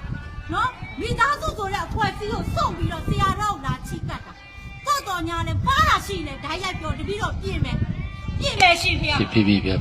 စိတ်ထိန်အခွင့်လွတ်ပါဖေတပြီးတော့ပါတယ်တပြီးတော့ဟာလာနှုတ်ထွက်ဆိုတာဟာလာ10ခုတစ်ခုမားတာလည်းရှိတယ်ကိုယ့်ရဲ့အစွဲကြောင့်ပြောမိတာလည်းရှိတယ်ဒီဝစီကံတွေကဟုတ်တယ်မလားဟုတ်အလုံးတရားပြောလို့တစ်ခုမားသွားရင်ခွင့်လို့မရဘူးလားရာမနဲ့ပဲတီတာလေးပြောလိုက်တာနဲ့ခုံပေါ်ကနေမောင်းချပြီးတော့အောက်ကြသားလုံးရဲ့ဒင်းတို့သူတို့ စိတ်ထိန်စိတ်ထိန်စိတ်ဖြည်းဖြည်းဖြည်းဖြည်း ဘာဖားတယ်မဟုတ်ဘူးတော့ကျောက်ကကျောက်ကသဘောတဘာဝတစ်ခုကိုအိန္ဒိယသာသနာကိုတင်ပြတာအိန္ဒိယအမျိုးနွယ်ဖြစ်တဲ့အတွက်ဗီယက်နမ်နဲ့ဗီယက်နမ်မျိုးနွယ်ဖြစ်တဲ့အတွက်သူ့စေလာကိုသူ့စာပေပရိယတ်တွေကိုသူတင်ပြခွင့်ရှိတယ်တပည့်တော်ကလည်းအိန္ဒိယသာသနာကိုတင်ပြတာမှားတယ်မကြိုက်ဘူးဆိုရင်လည်းမြန်မာနဲ့ဘာလို့ကတဲ့တယ်ပဲပြောရမှာဟုတ်တယ်မလားခွင်တပည့်တော်ဆိုလိုချင်တာဟာလားနှုတ်ထွက်စကားဆိုတာဟာလားပြင်လို့မရဘူးပြင်ရောထုံးတယ်မရှိဘူးဆိုတာဒါဒီစကားပြည့်ရက်ကိုလက်မခံသူများမကြိုက်ဘူးကိုယ်အကြိုက်နဲ့ပြောမိတယ်သူတစ်ပါးလက်မခံဒါပေမဲ့ဓာတ်ရိုက်ဆွေးနေဓာတ်ရိုက်တယောက်နဲ့တယောက်ဟာလားဟိုရံမဖြစ်ပဲစကားမများပဲနဲ့ဟာလားသူဘယ်လိုခေါ်မလဲတိတ်မြအောင်ဆွေးနွေးရမှာအဲ့ဒါကိုမလုပ်ပဲနဲ့စကြင်နဲ့ရိုက်တယ်မောင်းထုတ်တယ်ဆိုတာတရားဓမ္မလောကမှာမဖြစ်တဲ့မဖြစ်နိုင်တဲ့ကိစ္စတွေပေါ်ထွက်လာတယ်ဆိုတော့တစ်ချိန်လည်းမဟုတ်နှစ်ချိန်လည်းမဟုတ်သုံးချိန်လည်းမဟုတ်လေးချိန်လည်းမဟုတ်ငါးချိန်လည်းမဟုတ်ဒင်းတို့ကနိုင်ထက်စီးနေဟဲ့လားမောက်မာလုံးအားကြီးတဲ့ကိစ္စတွေကိုပေးဆက်ဖို့ဆိုတာသူတော်ကောင်းတွေကဒင်းတို့ဘယ်လိုလုပ်ဒင်းတို့နာမှာခိုးအောင်လို့ကိုအောင်နစ်မျောလို့ဟဲ့လားတိဆောက်ဖို့ဆိုတာလွယ်လားလို့ဟမ်ဆရာတို့လည်းဘလောက်ဆရာတို့လည်းဘလောက်ဝေကျွေးတယ်ဆက်ကြရလဲဆိုကိုချင်းစာလို့မျက်ရည်တွေကြာခဲ့ပြီတပည့်တော်ကလည်းဒီလိုကိုဆရာတို့ယုံကြည်တဲ့သီလသမာဓိပညာကိုယုံကြည်လို့ဝင်လာတယ်ဟမ်မကြိုက်ဘူးဆိုရင်ဆရာတို့လည်းပြောတပည့်တော်လည်းပြောဟုတ်တယ်မလားသူတို့နယ်မြေသူတို့ဒေသသူတို့နိုင်ငံမကြိုက်ဘူးခွဲခြားတယ်တတ်မှတ်တယ်ဆရာတို့စကားတွေကိုအတိမယူဘူးသူတို့နှလုံးသားမှာတကယ်မကိန်းဘူးဟမ်ဘာဆိုရင်တပည့်တော်ကသူများမလဲအခုဆရာတော်ဟောတာတပည့်တော်တစ်ခွန်းသဘောကျဆရာတော်ဟောတဲ့တရားကိုဟာလက်မခံခြင်းဘူးဟာလက်တွေ့သုံးမချဘူးမလို့ခြင်းဘူးဆိုရင်သူတို့စိတ်သဘောထားပဲတပည့်တော်ကရိုက်နေပြီးတော့ဟာသူတို့တော့ဆောင်းမဖို့လည်းမလို့သူတို့နိုင်ချက်စီးနေတဲ့စကားပြည့်ရက်တွေနဲ့လည်းနိုင်အောင်ပြောဖို့လည်းမလို့ကြိုက်တဲ့လူကယူလိုက်တယ်မကြိုက်တဲ့လူကနောက်ဆုတ်သွားတယ်တပည့်တော်ကကြိုက်လို့ရောက်လာတာဘာကြောင့်လဲတပည့်တော်ရဲ့နိုင်ငံရဲ့သာသနာကိုတပည့်တော်ရဲ့နှလုံးသားမှာတိတ်ပြီးသားဝိရိယပါရမီဇာတိပါစိတ်ထားပါရမီဆိုတာကြည့်ချက်ဖာနာလို့ဇတ်တော်ကိုဖတ်လိုက်တာနဲ့ဟာကြားစာကိုဖတ်လိုက်တာနဲ့ဇတ်တော်ကိုကြည့်လိုက်တာနဲ့ထုချနဲ့နဲ့တိတ်မွေးတဲ့နှလုံးသားမှာစိတ်ကျဲတဲ့စိတ်ကြီးပေါ်ပေါက်လာတယ်မမြဲဘူးဆိုတဲ့အစိုးမရအောင်ဆိုတဲ့ဟာအနိစ္စသဘောဒုက္ခသဘောကိုကသိရင်မှာအိမ်မိုက်လို့နေထားပြီးကြာလို့လာပြီဆရာတော်နဲ့နောက်မှတွေ့တော့အင်မတန်ထူးခြားတယ်အမျိုးနွယ်ကိုမကြည့်ဘူးအမျိုးနွယ်ကိုခလေးဘွားတွေကလည်းနည်းတော့မုန်းတယ်ဘာဖြစ်လို့လဲဆိုတော့အချောင်းရှိလို့နော်ဒါပေမဲ့အမျိုးနွယ်ကိုမကြည့်ဘူးအယောင်စင်းကိုမကြည့်ဘူးနော်ရုပ်ရည်လက္ခဏာကိုမကြည့်ဘူးဆရာတို့ရဲ့အတန်လိုင်းထဲမှာပေါ်လာတဲ့စကားပညက်နဲ့နဲ့တိမ်မွေးပြီးတော့ကိုယ်နှလုံးသားကိုထိုးပေါက်နိုင်တဲ့စွမ်းအားရှိတဲ့စကားပညက်ကိုတန်ဖိုးထားတာဒါကြောင့်မို့ဆရာတို့ကြုံမော့လည်းမကြည့်ဘူးကျုပ်ဆရာတို့ထိုင်လည်းမကြည့်ဘူးသူများယူသလိုလည်းကျုပ်မယူဘူးကျုပ်ယူနေတာကျုပ်ရဲ့ဘဝလွတ်မြောက်ကိုတိုက်ပွဲတွေစစ်ပွဲတွေဆိုတာလူချင်းတိုက်တဲ့စစ်ပွဲကမြင့်နေတာမဟုတ်ဘူးလူချင်းတိုက်နေတဲ့ဟလားလူချင်းတိုက်ပွဲဝင်နေတဲ့မငြိမ်းချမ်းတဲ့စစ်ပွဲကတန်ဖိုးရှိနေတာမဟုတ်ကိုခန္ဓာကိုတိုက်ပွဲဝင်နေတာဟမ်ကိုခန္ဓာကိုတိုက်ပွဲဝင်နေတာကိုခန္ဓာကိုတိုက်ပွဲဝင်နေတာနှစ်ပေါင်းများစွာရောက်ပြီးသွားမဲ့လူတွေကဟောပါနော်လိုင်းကားနဲ့သွားပြီးတော့မှလေဟိုမှာစောင့်နေလိုက်ပေါ့ဖန်အထီကိုဥစရာမက်ကလာချိုလိမ့်မယ်ဆရာတော်ကဗီဇာရတာနဲ့လိုက်ခဲ့လိုက်လေလက်မက်ကလည်းမလွယ်ဘူးတော်တော်လေးဈေးကလည်းရန်ဒီရက်ပိုင်းမှာလေလက်မရှိတော့မရှိတော့15ရက်နေ့လောက်မှရှိတယ်ရှိတာလည်းအဲ့လိုပေါ့15ရက်နေ့ကျရင်တော့မမီတော့ဘူးကွာဒါကြောင့်လို့ဆရာတော်နာဆရာတော်ဘယ်လိုလဲကျုပ်ကလာပြီးစိတ်ကပ်လို့အနားလာလို့ရတချို့ကြတော့ရလေညနေမဆိုရင်တော့ဆရာတော်နဲ့ဆရာလေးထာဝရက3-4-5ယောက်တော့ရတယ်အဲ့လိုပဲရကျန်တာတွေကမရဟုတ်တယ်မဟုတ်for sure ပဲဝိနာတိပါမယ်လေမဟုတ်တော့ဗီဇာရမှာလေဆရာတော်တော့မဟုတ်ကျန်တဲ့လူတွေကဗီဇာရပြီးသားသူတို့ကသွားလို့ရတယ်ဆရာတော်ကမရသေးတော့သူတို့ကရတာကျူသွားလိုက်တယ်ရတယ်ဆရာတော်နဲ့သွားလဲဆရာတော်နဲ့လိုက်လို့ရမှာမဟုတ်ကာအဆင်ပြေတယ်တလားကျုပ်လည်းအမိလည်းအတမ်းခံကြအမိမတက်လို့လွတ်လပ်နေတာဟာအမိမတက်လို့တွန်းနေတော်ပြီနေ့လည်းစွန်းစားမှာပဲတော်ထိုက်တော့ဆရာတော်အမိမတက်လို့လေကိုလိုသူလိုလူတွေကြားထဲမှာသွားလို့လာလို့လွတ်လပ်နေတာအမိတက်လိုက်တယ်န နေရာထိုင်ခင်းနဲ့အတီတခြားတွေဖြစ်လို့မလို့မလန့်နဲ့အဲ့ဒါသူများရဲ့ဟုတ်လားအရေးအောင်မှာသူများအမိတ်ပေးတာနာခံနေရတယ်တာတေးရုပ်ကိုကျိုးဆွဲရကနေတဲ့ဘဝမျိုးကိုမတိဆောက်နိုင်ဘူးလို့အဲ့တော့ကိုကအမိမတက်တော့လွတ်လပ်နေတာလို့ဆရာတော့အနာမနေရအောင်နေလူတိုင်းကအဲ့လိုပဲလေမျက်နှာဖုံးဆွတ်ထားတာပေါ့ဒါစိတ်လည်းအဲ့တိုင်းပဲစိတ်ကလည်းမျက်နှာဖုံးရှိတယ်လူတွေသိတာမျက်နှာဖုံးဆွတ်ထားတဲ့စိတ်ကိုပဲသိတာအပေါ်ယံစိတ်ပေါ့အတွင်းစိတ်ကိုမသိအတွင်းစိတ်မှာတော့ဒီလိုမျိုးပဲဘယ်လိုပဲဖြစ်ပေါ့တကယ်စိတ်အစ်စ်ကိုသိရမှာပါ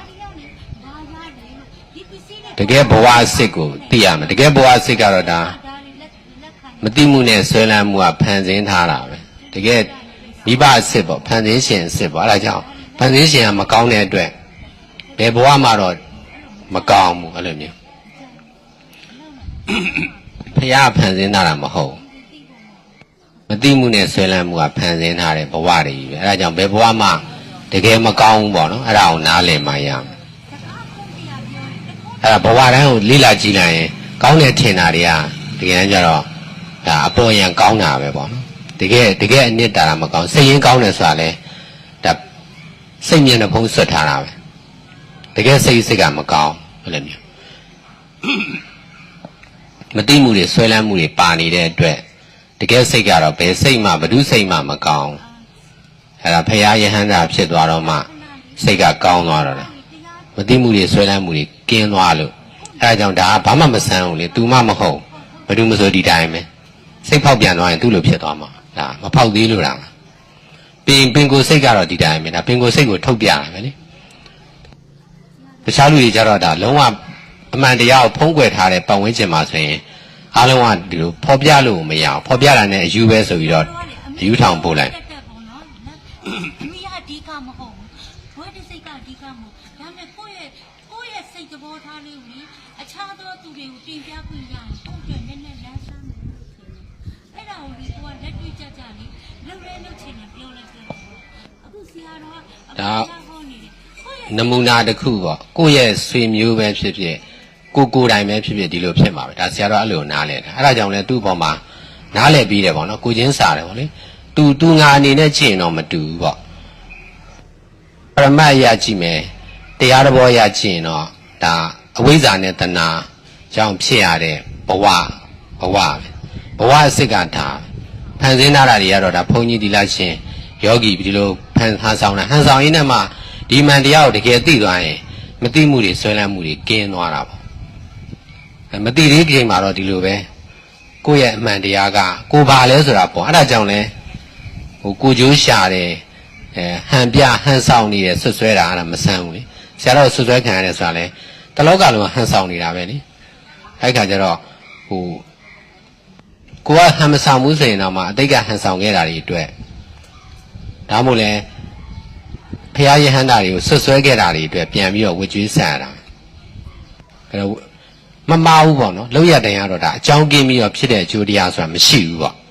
အကြောင်းရှိလို့ပဲအဲ့ဒီအကြောင်းကလည်းကိုလုပ်ခဲ့တဲ့အကြောင်းပဲအဲ့ဒါကိုနားမလဲသေးတော့အခုတော့ဒါတလောကလုံးမကျေနပ်ဘူးပေါ့နော်ဆရာတော်လည်းတကယ်ကျေနပ်လားဆိုတော့ကျေနပ်တာမဟုတ်ဒါသူ့ရဲ့ဒေါသကြောင့်ဖြစ်တာလေသူဒေါသကြောင့်ဆရာတော်ကျတော့မကျေနပ်လို့မရလို့ကျေနပ်နေရတယ်တဘောလက်မခံလို့မရလို့လက်ခံနေရတာတခြားလူတွေကျတော့ပြောစရာတွေကဆရာတော်နဲ့ရှင်လိုက်ရမ်းများတယ်ပေါ့နော်တိတာလုံးတော့အဲ့တော့တခြားလူတွေကိုပဲအပြစ်တင်ပြီးတော့ဒါပြဿနာရှာတယ်ဒါကဘယ်သူမှဆိုဒီလိုလုပ်တာပဲဆရာတော်ပုဂ္ဂိုလ်တ attva မပါဘဲနဲ့ကြီးလိုက်ရင်အားလုံးကသဘောတရားအတူတူပဲကိုယ်တိုင်ကစကိုယ့်ရဲ့ယံတူပဲအဲ့လိုမျိုးအဲ့ဒါအကောင်းဆုံးတတ်သိပဲပေါ့မယုံရင်လေ့လာကြည့်လေဒါပုဂ္ဂိုလ်မကြည့်နဲ့သူမှဖြစ်တာလားဆိုဘယ်သူမှဆိုစိတ်ပေါက်ပြန်သွားရင်ဒီလိုဒီတက်တောင်ဆိုးသွားနိုင်တယ်စိတ်ပေါက်ပြန်သွားရင်ဒါဖြစ်သလားလို့ပေါ့နော်ဒါလူတွေအများကြီးကိုတတ်တယ်ဆိုတာလေဒါသူ့ရဲ့ဒါစိတ်ကယူသွားပြီလေအဲဒီခါကျတော့လုံးဝစင်ကျင်တုံတရားမရှိတော့ဘူးအပြတ်ရှင်းအပြုတ်တိုက်ဘယ်တော့မှရှင်းလို့မရကိုရှင်းတဲ့လောက်ပြကိုပြန်ခံမှာဒါပေမဲ့အများအားအပြတ်ရှင်းနေကြတာအာနာရှိလာရင်နိုင်ငံရေးသမားတွေကဖြုတ်ထုတ်တတ်တယ်ဒါကိုရန်သူကိုကျူပင်ခုတ်ကျူငုံမကြံဆိုပြီးတော့အပြတ်ရှင်းတဲ့အလုပ်ပဲလုပ်တာအဲ့ဒါကျတော့လုံးဝယူသွားပြီပေါ့ပြောမစင်လောဘဒေါသမောဟတွေအားကြီးသွားပြီအဲ့ဒါလည်းနိုင်ငံရေးရဲ့အမှန်တရားပဲလေ ဒီလိုပဲလောက်ကြတာပဲလေအဲ့ဒါကိုထိန်းနိုင်မှုကမလွယ်ဘူးပေါ့စကြဝဠာမင်းမတာထိန်းနိုင်မှုကျန်တာတော့မလွယ် ကိုစိတ်မှာတည်ဖို့လိုတယ်လို့အဲ့ဒါတွေကြောင့်ကိုဒီရိတ်တာမှလက်မခံနိုင်ဘူးအဲ့ဒါမစ္စရိယဆိုတာကိုရဲ့စိတ်မှာစကားနဲ့တည်ဖို့လိုတယ် နင်းအဲ့စိတ်တွေကရှိတာပဲလေဒါကုသိုလ်ကောင်းမှုမလုပ်ဘူးဆိုရင်ကြာရင်ကိုယ်လည်းအဲ့လိုဖြစ်သွားတာပောက်ကွဲသွားတာဒါတွေကသူမလို့မဟုတ်ဘူးเนาะဆရာတော်နဲ့ပတ်သက်တဲ့ယောဂီတွေထဲမှာလည်းအဲ့ဒါတွေကအကုန်လုံးတာပုံမလင်းလင်းတာပြောကြမယ်ဆိုရင်အများကြီးဟိုဒါအထောက်ထားရင်းနေပါရှိတယ်ဒါပေမဲ့ဒါတရားတော်ရတော့ဒါဘာမှမဆန်းဘူးလေပုဂ္ဂိုလ်ဟိုဘယ်သူမဆိုဒီလိုဖြစ်တာပဲဆိုတာနားလည်ထားတဲ့အခါကျတော့ဘယ်သူပဲဝိုင်းလို့မပြောကာကံရှင်က तू ကဒါပြဿနာမရှိလို့တချို့ဆိုရင်လုံးဝကိုမကောင်းတာဆိုရင်နဲ့လုံးဝဖုံးဖိတာတမိုင်းကိုဖျောက်လိုက်တာပေါ့နော်လုံးဝအပြောမခံဘူးဒါထုံးစံပဲပေါ့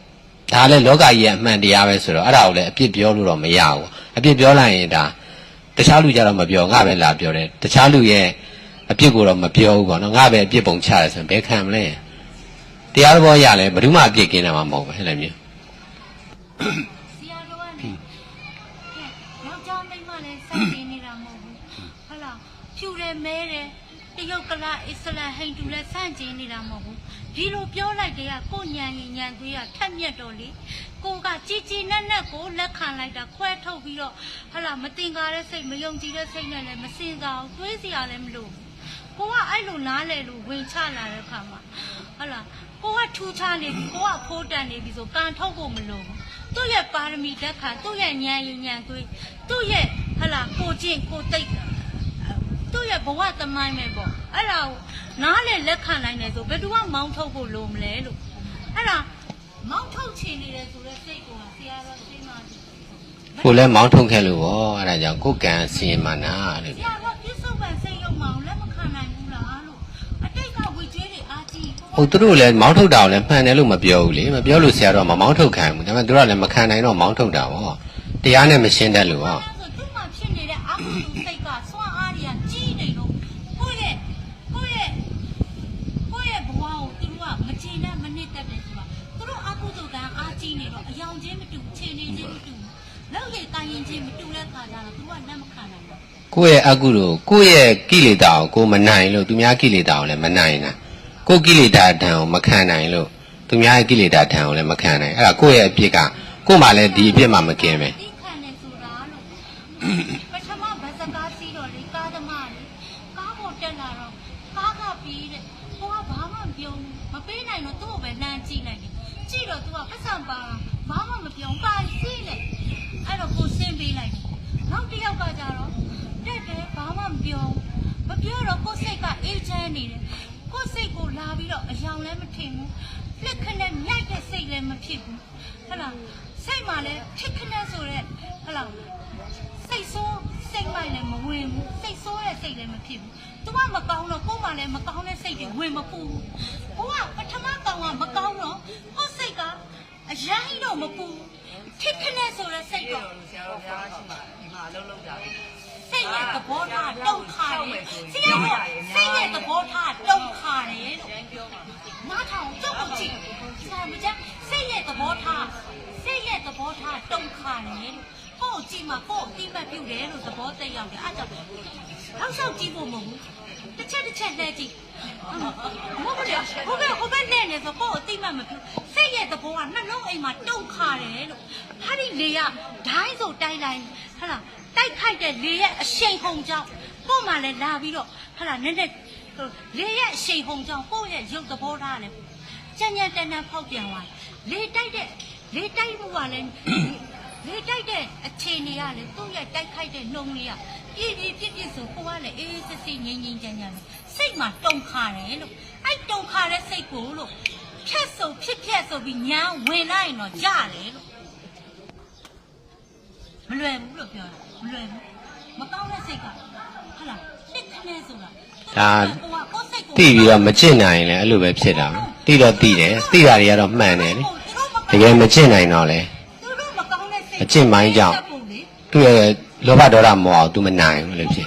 သူတို့ရဲ့မကောင်းတဲ့စိတ်ကိုကိုကပေးဆက်ဖို့လေတစ်ချိန်နှစ်ချိန်သုံးချိန်လေးချိန်ငါးချိန်၆ချိန်၇ချိန်၈ချိန်၉ချိန်၁၀ချိန်လည်းကြာအောင်ရှိတော့ဆိုတာတိဖြစ်ပြက်တယ်မရှိတော့ အားကြီးလာအမှတ်တင်ညာဘလို့ပဲမလဲလို့လက်ခရက်ဆိုတဲ့အမှတ်တင်ညာဓာတ်ဆိုတော့နေများနေပြီနော်နေများနေပြီအဲ့ဒါမပြောဆယ်ပွေးတစ်ပွေးဆိုတော့နေများနေပြီအရက်ထဲမှာလူတွေဘလို့ပဲမလဲလို့ဆရာတော့အဲ့ဒါကိုဖြေပါလို့ဘလို့ပဲမလဲနေများနေအဲ့တော့စွန့်အားနားမကြဆိုတာကိုဘလို့ချိန်နေရှိတယ်လို့ပြန်လာမပြောတတ်တာသူရေးကြတယ်သူလည်းဒေါသထွက်တယ်အဲ့တော့ဝစီပိတ်ဆိုတာလည်းမှားတယ်ဝစီပိတ်နေဆိုတာလည်းတစ်ချိန်လုံးပါဇက်ကဖောင်းပွားနေတယ်မကောင်းပြန်အဲ့ဒါရိတ်တာမှာနေပြီးတော့မှကုလိုကောင်းမှုတွေမအားအောင်ဘောနော်မပြတ်လုံနေတာတရားလုံနိုင်လို့မလုံနိုင်ပရိုက်တာလို့ဒါမှမဟုတ်လဲရက်ရွာထဲမှာလုံအဓိကအဲ့လိုလုံနိုင်လို့ဆရာတော်ကအဲ့လိုလုံနိုင်တဲ့အတွက်ရိတ်တာမှာနေတဲ့လူကလည်းအဲ့လိုလုံနိုင်တဲ့လူကခံနိုင်ရှိတယ်ပေါ့ကုလိုကောင်းမှုဆွမ်းအားနဲ့ခံအတိတ်ကကုလိုလောင်းနဲ့မရအောင်ပြစ္ဆုတ်ပံမှာလည်းကုလိုတွေလုံနေဒါခံအခုဆိုဒါဆရာတော်တရားဟောနေတဲ့အတွက်ဒါဘလောက်ပဲနောက်ဆက်ရှိပေါ့နော်ဘယ်လိုပဲဖြစ်ဖြစ်ပေါ့တရားဟောတဲ့အတွက်ဒီတရားဟောတဲ့ကုလိုနဲ့ခံနိုင်တယ်အဲ့ဒါပရိုက်တာတွေလုံနေတယ်တုံခါမှုဖြစ်ပြီးတိုင်းထသွားတယ်လို့အဲ့ဒီချိန်လေးကိုထပ်မှန်အကြောင်းထားလာမယ်ဆိုရင်လို့ဒီလိုကိစ္စကိုအမိတက်ပြီးဘယ်လိုဆုံးဖြတ်ချက်ချမလဲတရားသူကြီးလို့ဆရာတော်ဆုံးဖြတ်လိုက်ပါလို့ကြုံတွေ့မှခေါင်းတယ်နောက်ဆုံးတိခါမှာဝိကျွဲပဲနော်နောက်ပြီးတော့အဲ့ဒါကြောင့်ရိတ်တာမှာလာနေဝိုင်းလို့အဲ့လိုပြောတာလေရက်ွက်ထဲမှာတော့ဘယ်လို့မှမရဘူးဒါတရားပဲလေဒါပဲပြောကြရှိတာပေါ့တရားဒါပဲရှိတာပဲဘယ်ဖျားပဲဖြစ်ဖြစ်ဒီလိုပဲဟောမှာပဲ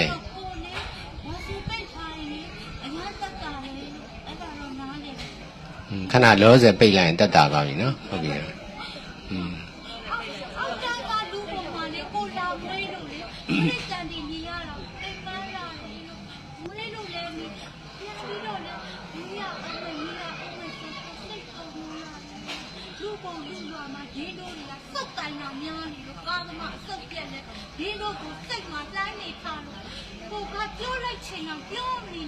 သူများအပြည့်ရှုရင်ဒါအဲ့ဒါပဲပေါ့သူများအပြည့်ရှုတာနဲ့ကိုယ့်အပြည့်ရှုတာနဲ့ဒါအမြဲတမ်းကွာတယ်လေ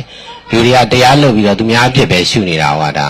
မှားနေတာပေါ့နော်တရားလုပ်တာတော့မှန်တယ်သူများအပြည့်ဘယ်သူကတော့မကောင်းဘူးဆရာတော်နောက်ကတပါးတရားဒါဘာဖြစ်တယ်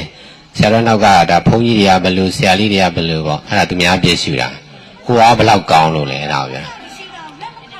သူများအပြည့်ကသူတို့ကသူတို့ရှုမှာလေကိုရှုစရာမလိုပါဘူးကိုယ့်အပြည့်ပဲကိုရှုရမှာ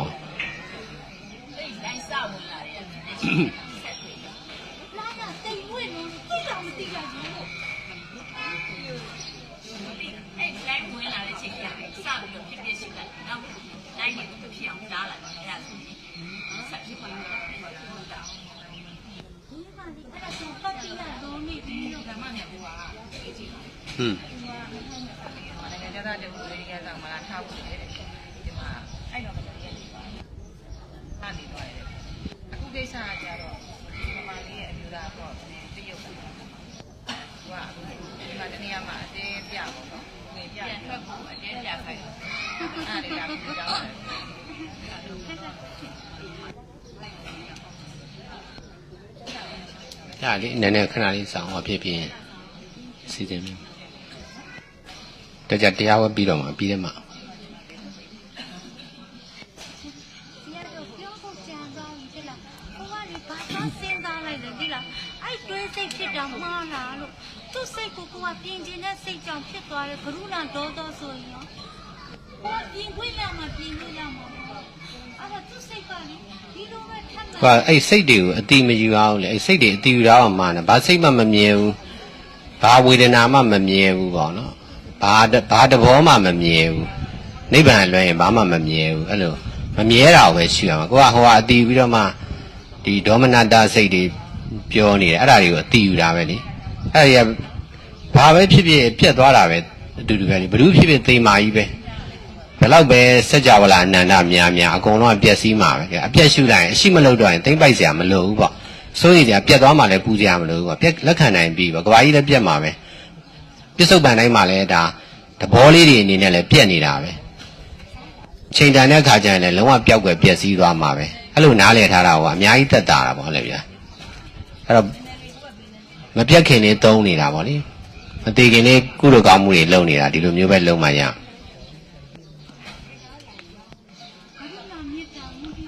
အောင်နေတယ်သူတို့စိတ်ကအဲ့ဒါအတိညာမွဲနေဘူးဆိုတော့ဒီလိုသွားထွေးလိုက်တဲ့အခါကျဘုရုနာတော့ဆိုဖြစ်လာတာပြောတယ် ဒါကစိတ်ကသူများစီပဲရောက်တာဟောဒါကိုခန္ဓာကိုရှုရမှာလေကိုယ့်ရဲ့ကိလေသာကိုရှုရမှာတကယ်တရားမကျင့်နိုင်ဘူးဆိုတာပေါ်နေဓမေတီလိုပြောလိုက်ရင်သူများအကြောင်းကြီးပဲအဲ့ဒါပဲသဘောတရားအတူတူပဲကြာရင်သူလည်းအဲ့လိုဖြစ်သွားမှာဒါပဲကိုယ့်အပြစ်မပြောဘူးမလေးဘယ်သူကတော့ဘာဖြစ်တယ်ညာဖြစ်တယ်ဆိုတော့စာပို့ရင်လည်းဒါပဲအဲ့တော့စိတ်ကဘယ်ရောက်နေလဲဆိုတာရှင်းနေတာပဲပေါ့နော်တရားလက်လွတ်ဖြစ်နေတယ်ဆိုတာရှင်းနေတာလည်း ရှိသေးတယ်ဗျာတိတ်ကောင်းနေတယ်ဆိုတော့သူများမကောင်းတဲ့စိတ်တွေကိုကပြင်းချင်းစိတ်ပေါ်လာဘယ်လိုလုပ်လဲဒီစိတ်ကိုပြစ်ပြတ်ရှုလိုက်တယ်ခဏပဲပြန်ကြံပြီးအစားထိုးပြီးပေါ်လာအဲ့ဒါကြောင့်ဆိုရင်တော့ကိုကအတွေ့တစ်ခုတော့ဝင်တယ်ငါတော့ခုမှရတော့မယ်လို့ကိုလူကဆုံးလို့တော့ခုတော့မယ်ရတယ်စီစဉ်ပေးမယ်နော်တော့ခုလေတော့ရရိတ်တာတွေရှိရနော်ဟုတ်ပြီမယ် ဆရာတို့အဲ့ဒါဆိုတပည့်တော်လေးစိတ်သဘောထားရတိတ်မြင့်မြတ်ကြီးကျယ်ခမ်းနားတယ်ဆိုရင်တင်ပြနေတာမဟုတ်ဘူးလူပုံလူရောကနားလည်မှုတွေမရှိတဲ့အတိညာမွဲနေတဲ့ကိစ္စကိုကတစ်ခါတလေပြန်ပြောခွင့်ရချင်တဲ့စိတ်ကလည်းဆုံးလို့မရဘူးလို့ဆရာတို့ကအစုံဆုံးပြီးဆုံးခိုင်းတယ်လို့တော့ဆိုရတယ်စစ်ပြောပြီးနော်ဆရာတို့ကအစုံဆုံးပြီးဆရာတို့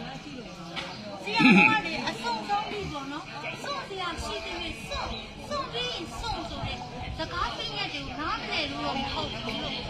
ဒါပေမဲ့လက်တွေ့ကြကြနားလည်လို့လေအဲ့တော့လည်း10ခွေတစ်ခွေဆိုတာရမ်းတက်တာမှာဒီပေါ်ရင်ဒီပြောရင်ကျုပ်လည်းပြောတတ်တယ်ဒီပြောရင်ကျုပ်လည်းပြန်ပြောမယ်အဲ့လိုလေဆရာတို့ဆုံးပြီးဆုံးဆိုတဲ့စကားပြည့်တဲ့တွေကကိုနားလည်နိုင်တဲ့စွမ်းအားတွေပုံမှာအများကြီးသိသွားလို့တိတ်ပြီးတော့အားမပါတော့ဘူးငဲလည်းပြောတာတော့မဟုတ်ဘူးဆယ်ခွေတစ်ခွေမှာတော့လေကိုကအဲ့လိုမျိုးတွေပေါ့ကိုကလူတွေနဲ့လည်းတင်းလို့မရဘူးကိုကလည်းမွဲတင်းနေတော့ဟုတ်လားကိုမှလည်းလက်ရှိဘာမှမရှိတော့လေကိုကဝမ်းနဲ့မနေဘူးကိုမွဲတယ်လို့သူကမြင်တာကိုတော့မမြင်ဘူးဒါပေမဲ့ကိုပတ်စမပေးနိုင်တဲ့အခါမှာကိုကိုတိုက်ခိုက်တာနှောက်ယှက်တာဒီလိုကိစ္စတွေကြုံတဲ့အခါကိုကပြောခွင့်ရရင်ပြောချင်တာပတ်စံကအဓိကမဟုတ်ဘူးအဲ့ထဲမှာပတ်စံမရှိဖို့တဲ့စိတ်ထဲမှာအစွဲမရှိဖို့ဆိုတဲ့စကားပြင်းညက်ကိုကလည်းနားလည်ထားတယ်ပြောခွင့်ရရင်ပြောချင်တယ်လို့ဒါပေမဲ့ဒီကဘာမလို့လဲကလမအဆုတ်ပြက်ဘာလဲသွားဒီလိုကြမ်းတမ်းနေတဲ့လူပွဲလူညက်လူအဆုတ်ပြက်လူပုံဖခင်ရဲ့သာသနာအောက်ခြေလူတန်းသားတွေဘယ်တော့မှမရတော့ဘူးလို့အလက်တန်းသားလူတွေလည်းရဖို့မလွယ်ဘူးလို့ငြိမ်းချမ်းရပြီးတော့ဟလာပကာဒနာတွေစီးစိမ်တွေဥစ္စာဒနာတွေကျွယ်ဝချမ်းသာတဲ့လူတွေမှသာရနိုင်မှာလို့ဘာလို့ဆိုသူကအားနေတော့စင်စာတွေးခေါ်သင်ကြည့်ဖို့ချိန်ရတယ်အောက်ခြေလူတန်းသားတွေကကြမ်းတမ်းနေဘလို့မှမရနိုင်ဘူးလို့အဲ့ဒါကြောင့်ကိုကအောက်လောက်နေတော့ဒုက္ခတွေရောက်နေပါတယ်လို့အောက်ခြေလူတန်းသားတွေကကိုယ်တိုက်ခိုက်နေတာနေရောညရောနေတူအဲ့ဒါဒိလူတွေအဲ့ဒါဖြစ်နေပြီလို့ကိုကအဲ့ဒါကြောင့်မလို့ကိုဘာဘလောက်ပဲအိုင်မိုက်စင်ပဲဖြစ်နေပါစေအခြားလူတွေအတွက်လည်းသုံးလို့မရဘူးကိုအတွက်လည်းသူများရဲ့အတန်လိုင်းတွေမှာကြမ်းတမ်းနေတဲ့အတန်လိုင်းတွေမှာနှလုံးသားတွေကတုန်ခါနေလို့မပေးသက်နိုင်တော့ပါဘူးလို့ ဒီနေ့လယ်ပိုင်းမြောက်ရီကိုထွက်မှရမယ်ဗောလေဂိတ်ကားဂိတ်ကိုလိုက်ပို့ပေးမှာပါထွက်သွားနေလိုက်ဆရာတော်ကဗီဇာရတာနဲ့ဒီနေ့ရရင်ဒီနေ့နောက်ကနေလိုက်လာမယ်ဒါပေမဲ့သူကဖန်တရားကည9 နာရီပိတ်တယ်တူတယ်အဲ့ဒီဟိုအရောက်သွားမှာဆရာတော်ကပြဿနာမရှိဘူးဆရာတော်တစ်ပါးနှစ်ပါးလောက်ကရတယ်ကျန်တဲ့လူတွေကျတော့ကားအသေးနဲ့ပဲသွားမှရမှာဆိုတော့လေကားကြီးလည်းမရှိဘူးအဲ့တော့ထိုင်းသွားမဲ့လူတွေပြင်ထားပြီးတော့နေ့လည်ဆွန်းစားတာနဲ့ဆွန်းစားပြီးတာနဲ့စီစဉ်မှရမှာရောက်ရီကနေဖြတ်မဲ့လူတွေပေါ့နော်ကားကတော့ရောက်နေပြီမဲဆောက်မှာကားရောက်နေဂျူမဲ့ကားကိုစိတ်မှာပြောချင်တဲ့စကားပြင်းတဲ့ကြံရင်းမှာကျဝအောင်ပြောပြရတယ်အဲ့မှာစောင့်မဟုတ်တယ်လေစောင့်ပြီးတော့ကား2စီးဆိုလဲ1စီးကြိုသွားလို့ရတယ်ဟိုသွားဒါမှမဟုတ်မဲဆောက်မှာစောင့်လို့ရကူလို့ရတဲ့ချိန်ကူရအဲ့လိုကိုကလေတတိယလာမှာအကြောင်းတန်းဆောင်မှာပြောခွင့်ရမှာမပြီးတဲ့ခဏလေးကိုမိသားစုကိစ္စ ပြန်ပြောလို့ရတယ်ဆရာတော်တရားဟောပြီးဆရာတော်ဘယ်မှမတော်ဘူး အဲ့စိတ်တွေကိုရှုလေအဲ့ပြောကျင်တဲ့စိတ်တွေကမမြဲဘူး နောက်တစ်ခု ငါမဟုတ်ဘူးအဲ့ဒါမျိုးရှုအဲ့ဒါဆိုရင်ပြောစရာမလိုတော့ဘူးပြီးသွားပြီခုကမပြောရမနေနိုင်စိတ်လိုလိုက်နေအောင် ဆရာတွေပါရောတဲ့ အဲ့ဒါနဲ့ပဲ ညာမျိုးရအမြဲတမ်းကြုံနေရတယ်ကားတရားမဟုတ်ဘူးပုံတော့ဒါလုံးဝမတရားလုံးဝဟုတ်ညီမလေးတို့တရားလုံးကဆရာတော်ကအကုန်နားထောင်တယ်တရားလုံးက ကျုပ်လည်းနားတယ် မ နော် ဟုတ်ဘူးညီမလေးမောညီမလေး ခဏလေးဦးလေးစကား ညီမကြီးဆို ဒီ ရင် စစ်ပြောတော့လည်းခွင့်မပြုဘူးခဏလေး ဆရာတော်ဂျာရေးပြုလုပ်ပြီးတရားဟောမယ်လို့ပြောလို့တရားဟောမယ်တရားဟောမယ် ခဏလေးအောင်မနှောက်ရှင်းနဲ့နော်မနှောက်ရှင်းကြတဲ့ သူကဟိုအလိုက်တဲ့လှုပ်တတ်တဲ့စွမ်းအားပေါ့အဲ့ဒါလေတလောကလုံးကဇွတ်လုံနေကြတာပဲအဲ့ဒါပဲအဲ့ဒီခါကျတော့အလိုက်တဲ့လှုပ်မလှုပ်တတ်တော့ဘူးပေါ့ဇွတ်လုံတာကဒီအတ္တပါတာပေါ့လေအမှားပါတာပေါ့ အကျိုးကြောင့်ဆိုတာတင်ပြဆွေးနေတဲ့ခါကျရင်ရလက်တစ်ခုတော့ဖြစ်ပေါ်လာတယ်အကျိုးနဲ့ဆိုတဲ့ရလက်တစ်ခု အဲ့တော့ပြောမရရင်လည်းသူလည်းဟောကိုလည်းဟောတာပြီးပြီပေါ့နော်ဒါသူကြိုက်သူတရားကြိုက်တဲ့လူကသူတရားနာဆရာတော်တရားကြိုက်ရင်ဆရာတော်တရားနာဒါပြီးသွားတာပေါ့ ကိုယ်ကလည်းဓမ္မတတိကလုပ်ချင်တာလည်းမဟုတ်ဘူး။ဒီတော့လေဒီကလုပ်ချင်တာတော့မဟုတ်ဘူး။ကိုယ်စိတ်သဘောထားမှာပေါ်လာတဲ့အခါပြင်းပြလို့ရတယ်တော့လုပ်ချင်တာ။ဒီတော့လည်းဆရာတော်ကဆွေးနွေးလိုက်တဲ့အခါအကျိုးနဲ့ဆိုတဲ့ရတဲ့တစ်ခုပေါ်လာတယ်။အကျိုးနဲ့တစ်ခုဖြစ်ပေါ်လာတယ်။ကြံတန်းတိုင်းကြီးသူလုံးမှာမဟုတ်ဘူး။လူညံ့တိုင်းနဲ့စိတ်သဘောထားတွေပြည့်နေတယ် mindfulness ဆိုပြီးအမိတက်လို့လည်းမရဘူး။ဒီလားဆရာအဲ့ဒါကြောင့်ချမ်းတဲ့ဒီလောက်ကလေအကြောင်းကျိုးမညီတဲ့ခါကျတော့ခြံနေတဲ့ရေအကြောင်းမျိုးညီတဲ့ခါကျလည်းပြည့်ပြည့်သွားတယ်။သဘာဝတရားတွေမှာခံတဲ့ခါလည်းရှိတယ်။ပြည့်စစ် ကတော့သူလှုပ်ချင်တာကိုလက်ခံပြီးပေးလို့လိုက်ရင်ကုသိုလ်ရတယ်ဒါပဲသူကလည်းအရန်ပြောချင်နေတာပါနော်နားထောင်မဲ့လူကမရှိဘူးအဲ့ဒါကြောင့်ဒီအချိန်မှာသူကကုသိုလ်ကောင်းမှုရှိလို့လည်းပြောလို့ရတာပါနော်သူစီကကုသိုလ်ယူလိုက်သူ့ကိုလှုပ်ပိုင်ခွင့်ပေးလိုက်ဒါပဲအဲ့လိုနဲ့ပဲဆရာတော်မှာကုသိုလ်တွေအများကြီးရတယ်ဒါမှလွတ်လပ်လပ်ပေးလို့ထားတယ်ဆိုတာသူကလှုပ်ချင်တဲ့တခြားမှာလှုပ်မရလို့ပေါ့နော်လှုပ်ချင်ကြတော့ဒါကုသိုလ်လေးယူပါသူ့ကိုပေးလို့ပါဆိုတော့အဲ့ဒါနဲ့ပြီးပြောပေးလို့ဒါပဲအဲ့ဒါငကူတွေကဒီသဘောတရားကိုဆရာတော်ကသုံးပြီးတော့မှ45လမ်းရေးတာတွေကစပြီး18နှစ်ဇက်တာအဲ့ဒီတိုင်းပဲကျင့်သုံးလာအဲ့တော့ကုသိုလ်တွေအများကြီးစုမိသွားတော့ကုသိုလ်မရှိဘဲနဲ့သူကလုံးလို့မရအောင်လေလုံးလိုက်ရင်ကုသိုလ်ကုန်သွားအဲ့ကုကုန်သွားတဲ့ကုသိုလ်ကဆရာတော်ရတယ်ဒါပဲ သားစီနာကိုကဘယ်သားစီနေတော့ကိုအတွေ့အကြုံလေးဆရာတော်သိခွင့်ရပါကိုကအောက်မှာနေနေတော့ဒါပေအတွေ့အကြုံလေးဆရာတော်တင်ပြခွင့်ရတယ်အဲ့လိုဆရာတော် ကုသိုလ်ရရင်လုံးမယ်ဆိုတဲ့စိတ်နဲ့ဆိုရင်ကုသိုလ်ရမရဆိုတာသဘောပေါက်တယ်ပေါ့လေဒီလိုပြောချင်တာပြောလှုပ်ချင်တာလှုပ်လို့တစ်ဖက်မှာဒါကိုဆရာတော်ကသုံးတတ်တဲ့အခါကျတော့သူတို့ကကုသိုလ်တွေဆုံးရှုံးသွားတယ်လို့ပေါ့နော်ဆရာတော်မှာသူတို့ကုသိုလ်ကြောင့်သူတို့လှုပ်လို့ရတာဆိုတော့သူတို့ကုသိုလ်တွေဆုံးရှုံးသွားတယ်လို့ဆရာတော်နဲ့နားလေတဲ့လူတွေမှာကုသိုလ်ရပြီးတော့ဒါတဘာတရားဣတာရောဆရာတော်ပေါ့လေဒါအများကြီးပေါ့ဆရာတော်သူကသွားလို့ရတယ်လှုပ်လို့ရတယ်ဆရာတော်ရောက်တဲ့နေရာတဘာတရားဣတာဖြစ်သွားတာအဲ့ဒါဆရာနဲ့ပတ်သက်တဲ့လူတွေကလည်းတဖြည်းဖြည်းနဲ့ယောဂီတွေဖြစ်သွားတာအနည်းဆုံးတော့အလူရှင်ပေါ့နော်ကိုယောဂီမှလည်းမဟုတ်ဘူးလေဒီနည်းကိုမကြိုက်လဲတခြားနည်းတွေတခြားဣတာတွေတော့ဝင်တယ်ဒီမှာမဝတ်လဲတခြားမှာဝတ်တယ်အဲ့ဒါနဲ့ဘုန်းကြီးဒီလာရှင်တွေဖြစ်သွားတာဒါအတုံးချတာပေါ့တားမရမဲ့တူတူပေါ့နော်တားနိုင်ရင်လည်းအစွမ်းကုန်တားပေါ့လေအဲ့ဒါကလည်းနီးသနီးပေါ့စီးနဲ့ကန်နဲ့ဆိုလဲစီးကန်းကိုစွမ်းကုန်တုံးဒါလည်းလွတ်လပ်ပေးလို့တော့လေကိုလွတ်လပ်ချင်သူတစ်ပါးကိုလွတ်လပ်ပေးလို့ရတယ်အဲ့ဒါဆိုရင်ကိုလည်းလွတ်လပ်တယ်ပေါ့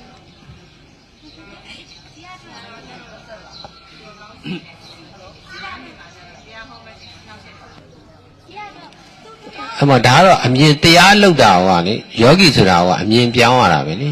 လူအမြင်ကနေယောဂီအမြင်ဖရာရဲ့အမြင်ကိုပြောင်းတာဒါဖရာကိုဆရာတင်တာလေတရားလောက်တယ်ဆိုတော့တကယ်ဆရာတင်တာကိုပြောတာပါနော်ကျိုးကြတော့တကယ်တင်ကျင်တာမဟုတ်ဘူးလေကိုကျင့်ကျင်တယ်လို့ကျင့်မယ်ငါဘာဖြစ်ချင်ရဖြစ်အဲ့ဒါမျိုးကတော့တစ်မျိုးပေါ့တကယ်ဖရာကိုဆရာတင်ပြီးကျင့်တယ်ဆိုရင်တော့ဖရာနားလည်စီခြင်းတဲ့အတိုင်းနားလည်ပြီးသူတော်ကောင်းလို့ကျင့်ရတာပဲတကယ်တမ်းကျအရိယာလို့ကျင့်ရတာပဲအဲ့ဒါမှလည်းသူတော်ကောင်းလို့ကျင့်မှသူတော်ကောင်းဖြစ်မှာပေါ့အရိယာလို့ကျင့်မှအရိယာဖြစ်မှာပေါ့ကိုကျင့်တဲ့အတိုင်းကိုဖြစ်နေတာလေပုထုဇဉ်ပဲဆိုပြီးပုထုဇဉ်လည်းပဲကျင့်နေတော့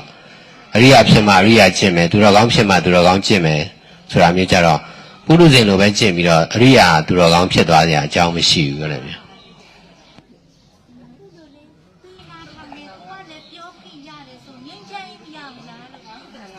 ဒီကတော့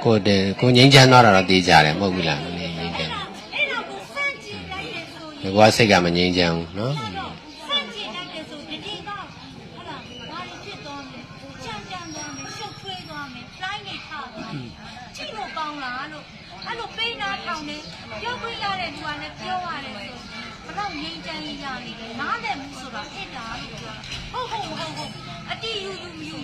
နေတာပေးမပေးနေ မြန်မာပြည်မှာတော့အဲ့လို control ကများတယ်လေမိဘသားသမီးဆရာတပည့်ခေါင်းဆောင်နဲ့နောက်လိုက်ပေါ့အများအား control လုပ်ထားတော့လူတွေကကြားတဲ့အခါကျတော့လည်းမခံနိုင်တော့ဘူးပေါ့မခံနိုင်တော့အဲ့လိုလွတ်လပ်လှုပ်လို့ရမယ့်နေရာပေါ့နော်ရင်ဖွင့်လို့ရမယ့်နေရာပေါ့ပြောဆိုလို့ရမယ့်နေရာလိုတာပေါ့အဲ့တော့တဘာတရားဣတာဖြစ်လာတော့အဲ့လိုအချက်ကိုဆရာတော်ကဖြည့်ပေးနိုင်တာပေါ့လေအဲ့ဒါလည်းစိတ်ပိုင်းဆိုင်ရာပြဿနာတွေအများကြီးရှင်းလိုက်နိုင်တာဣတာမှာနေတဲ့လူများတယ်ဆိုတာကိုယ်တိုင်ဖွင့်ကြည့်လေဖွင့်ကြည့်ပြီးတော့မှတကယ်တော်တာတွေအရေးချင်းရှိတာတွေကောင်းတာတွေအဲ့ဒါတွေပဲယူပြီးတော့လက်ခံကြည့်ပေါ့ရမရဆိုတာဘလို့မှမလွယ်ဘူးစာတင်သားတယောက်ရဖို့လည်းမလွယ်ယောဂီတယောက်အများအားယောဂီတယောက်ရဖို့လည်းမလွယ်လောအားပြီးပေါ့ volunteer တယောက်ရဖို့လည်းမလွယ်ကိုယ့်အကူဆိုရင်မလွယ်ဘူးပေါ့လေဒီတစ်ဘောတယောက်နားလည်ရင်တော့လုပ်လို့ရအများကြီးရတယ်ပေါ့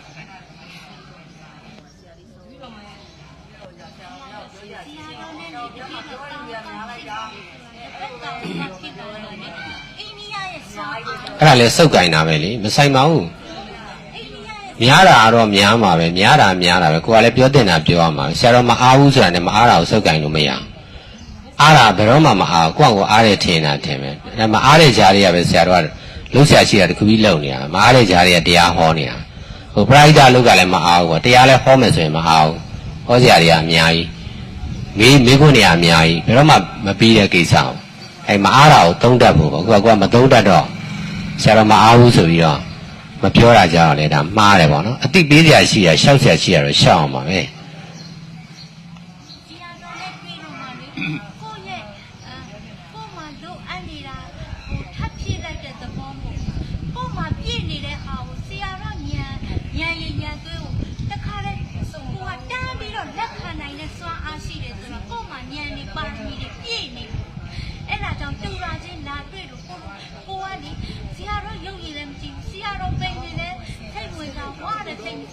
အမျိုးတွေလည်းပုံမကြည့်ဘူးတားရောင်လည်းပုံမကြည့်ဘူးကိုတိတာအဲ့လိုဖြစ်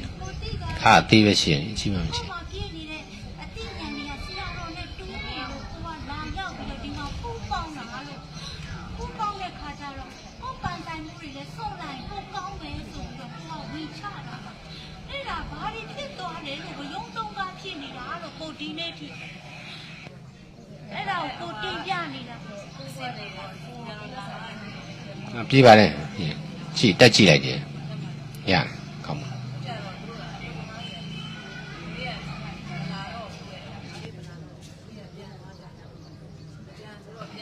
ဟွန်း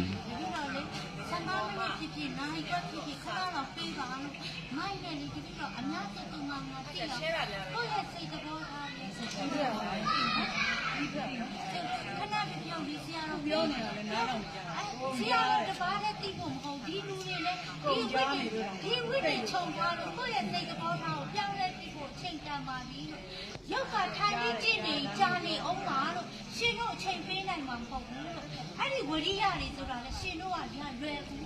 ပါရမီတွေပြည့်နေတဲ့သူတော်စင်တွေအတွက်လို့ဝရိယဆိုရှင်တို့ကပြန်မခံပြီးတော့ကျင့်ကြံအားထုတ်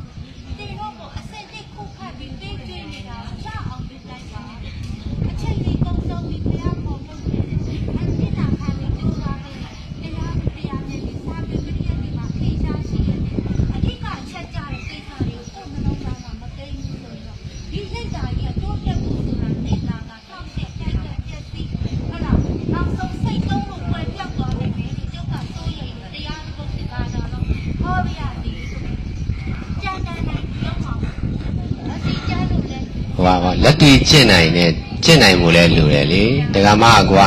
နားလေတဲ့မကျင့်နိုင်ဘူးဆိုတော့အဲ့ဒါ တပည့်တော်ရဲ့စိတ်သဘောထားကိုပြင်ပြခွင့်ရချင်တာအမိမတက်ရလည်းနေပါစေဘာလို့လဲညာရဲဆိုတဲ့အမိတက်ဖို့လာတာတော့မဟုတ်ဘူး ညဝေတဲ့သဘောပဲညဝေတင်တာ ကဲ10မိနစ်လောက်ပဲဟောရတယ်နော် စီရတော့ ကဲပြန်စမယ်တရား10မိနစ်ဟောမယ်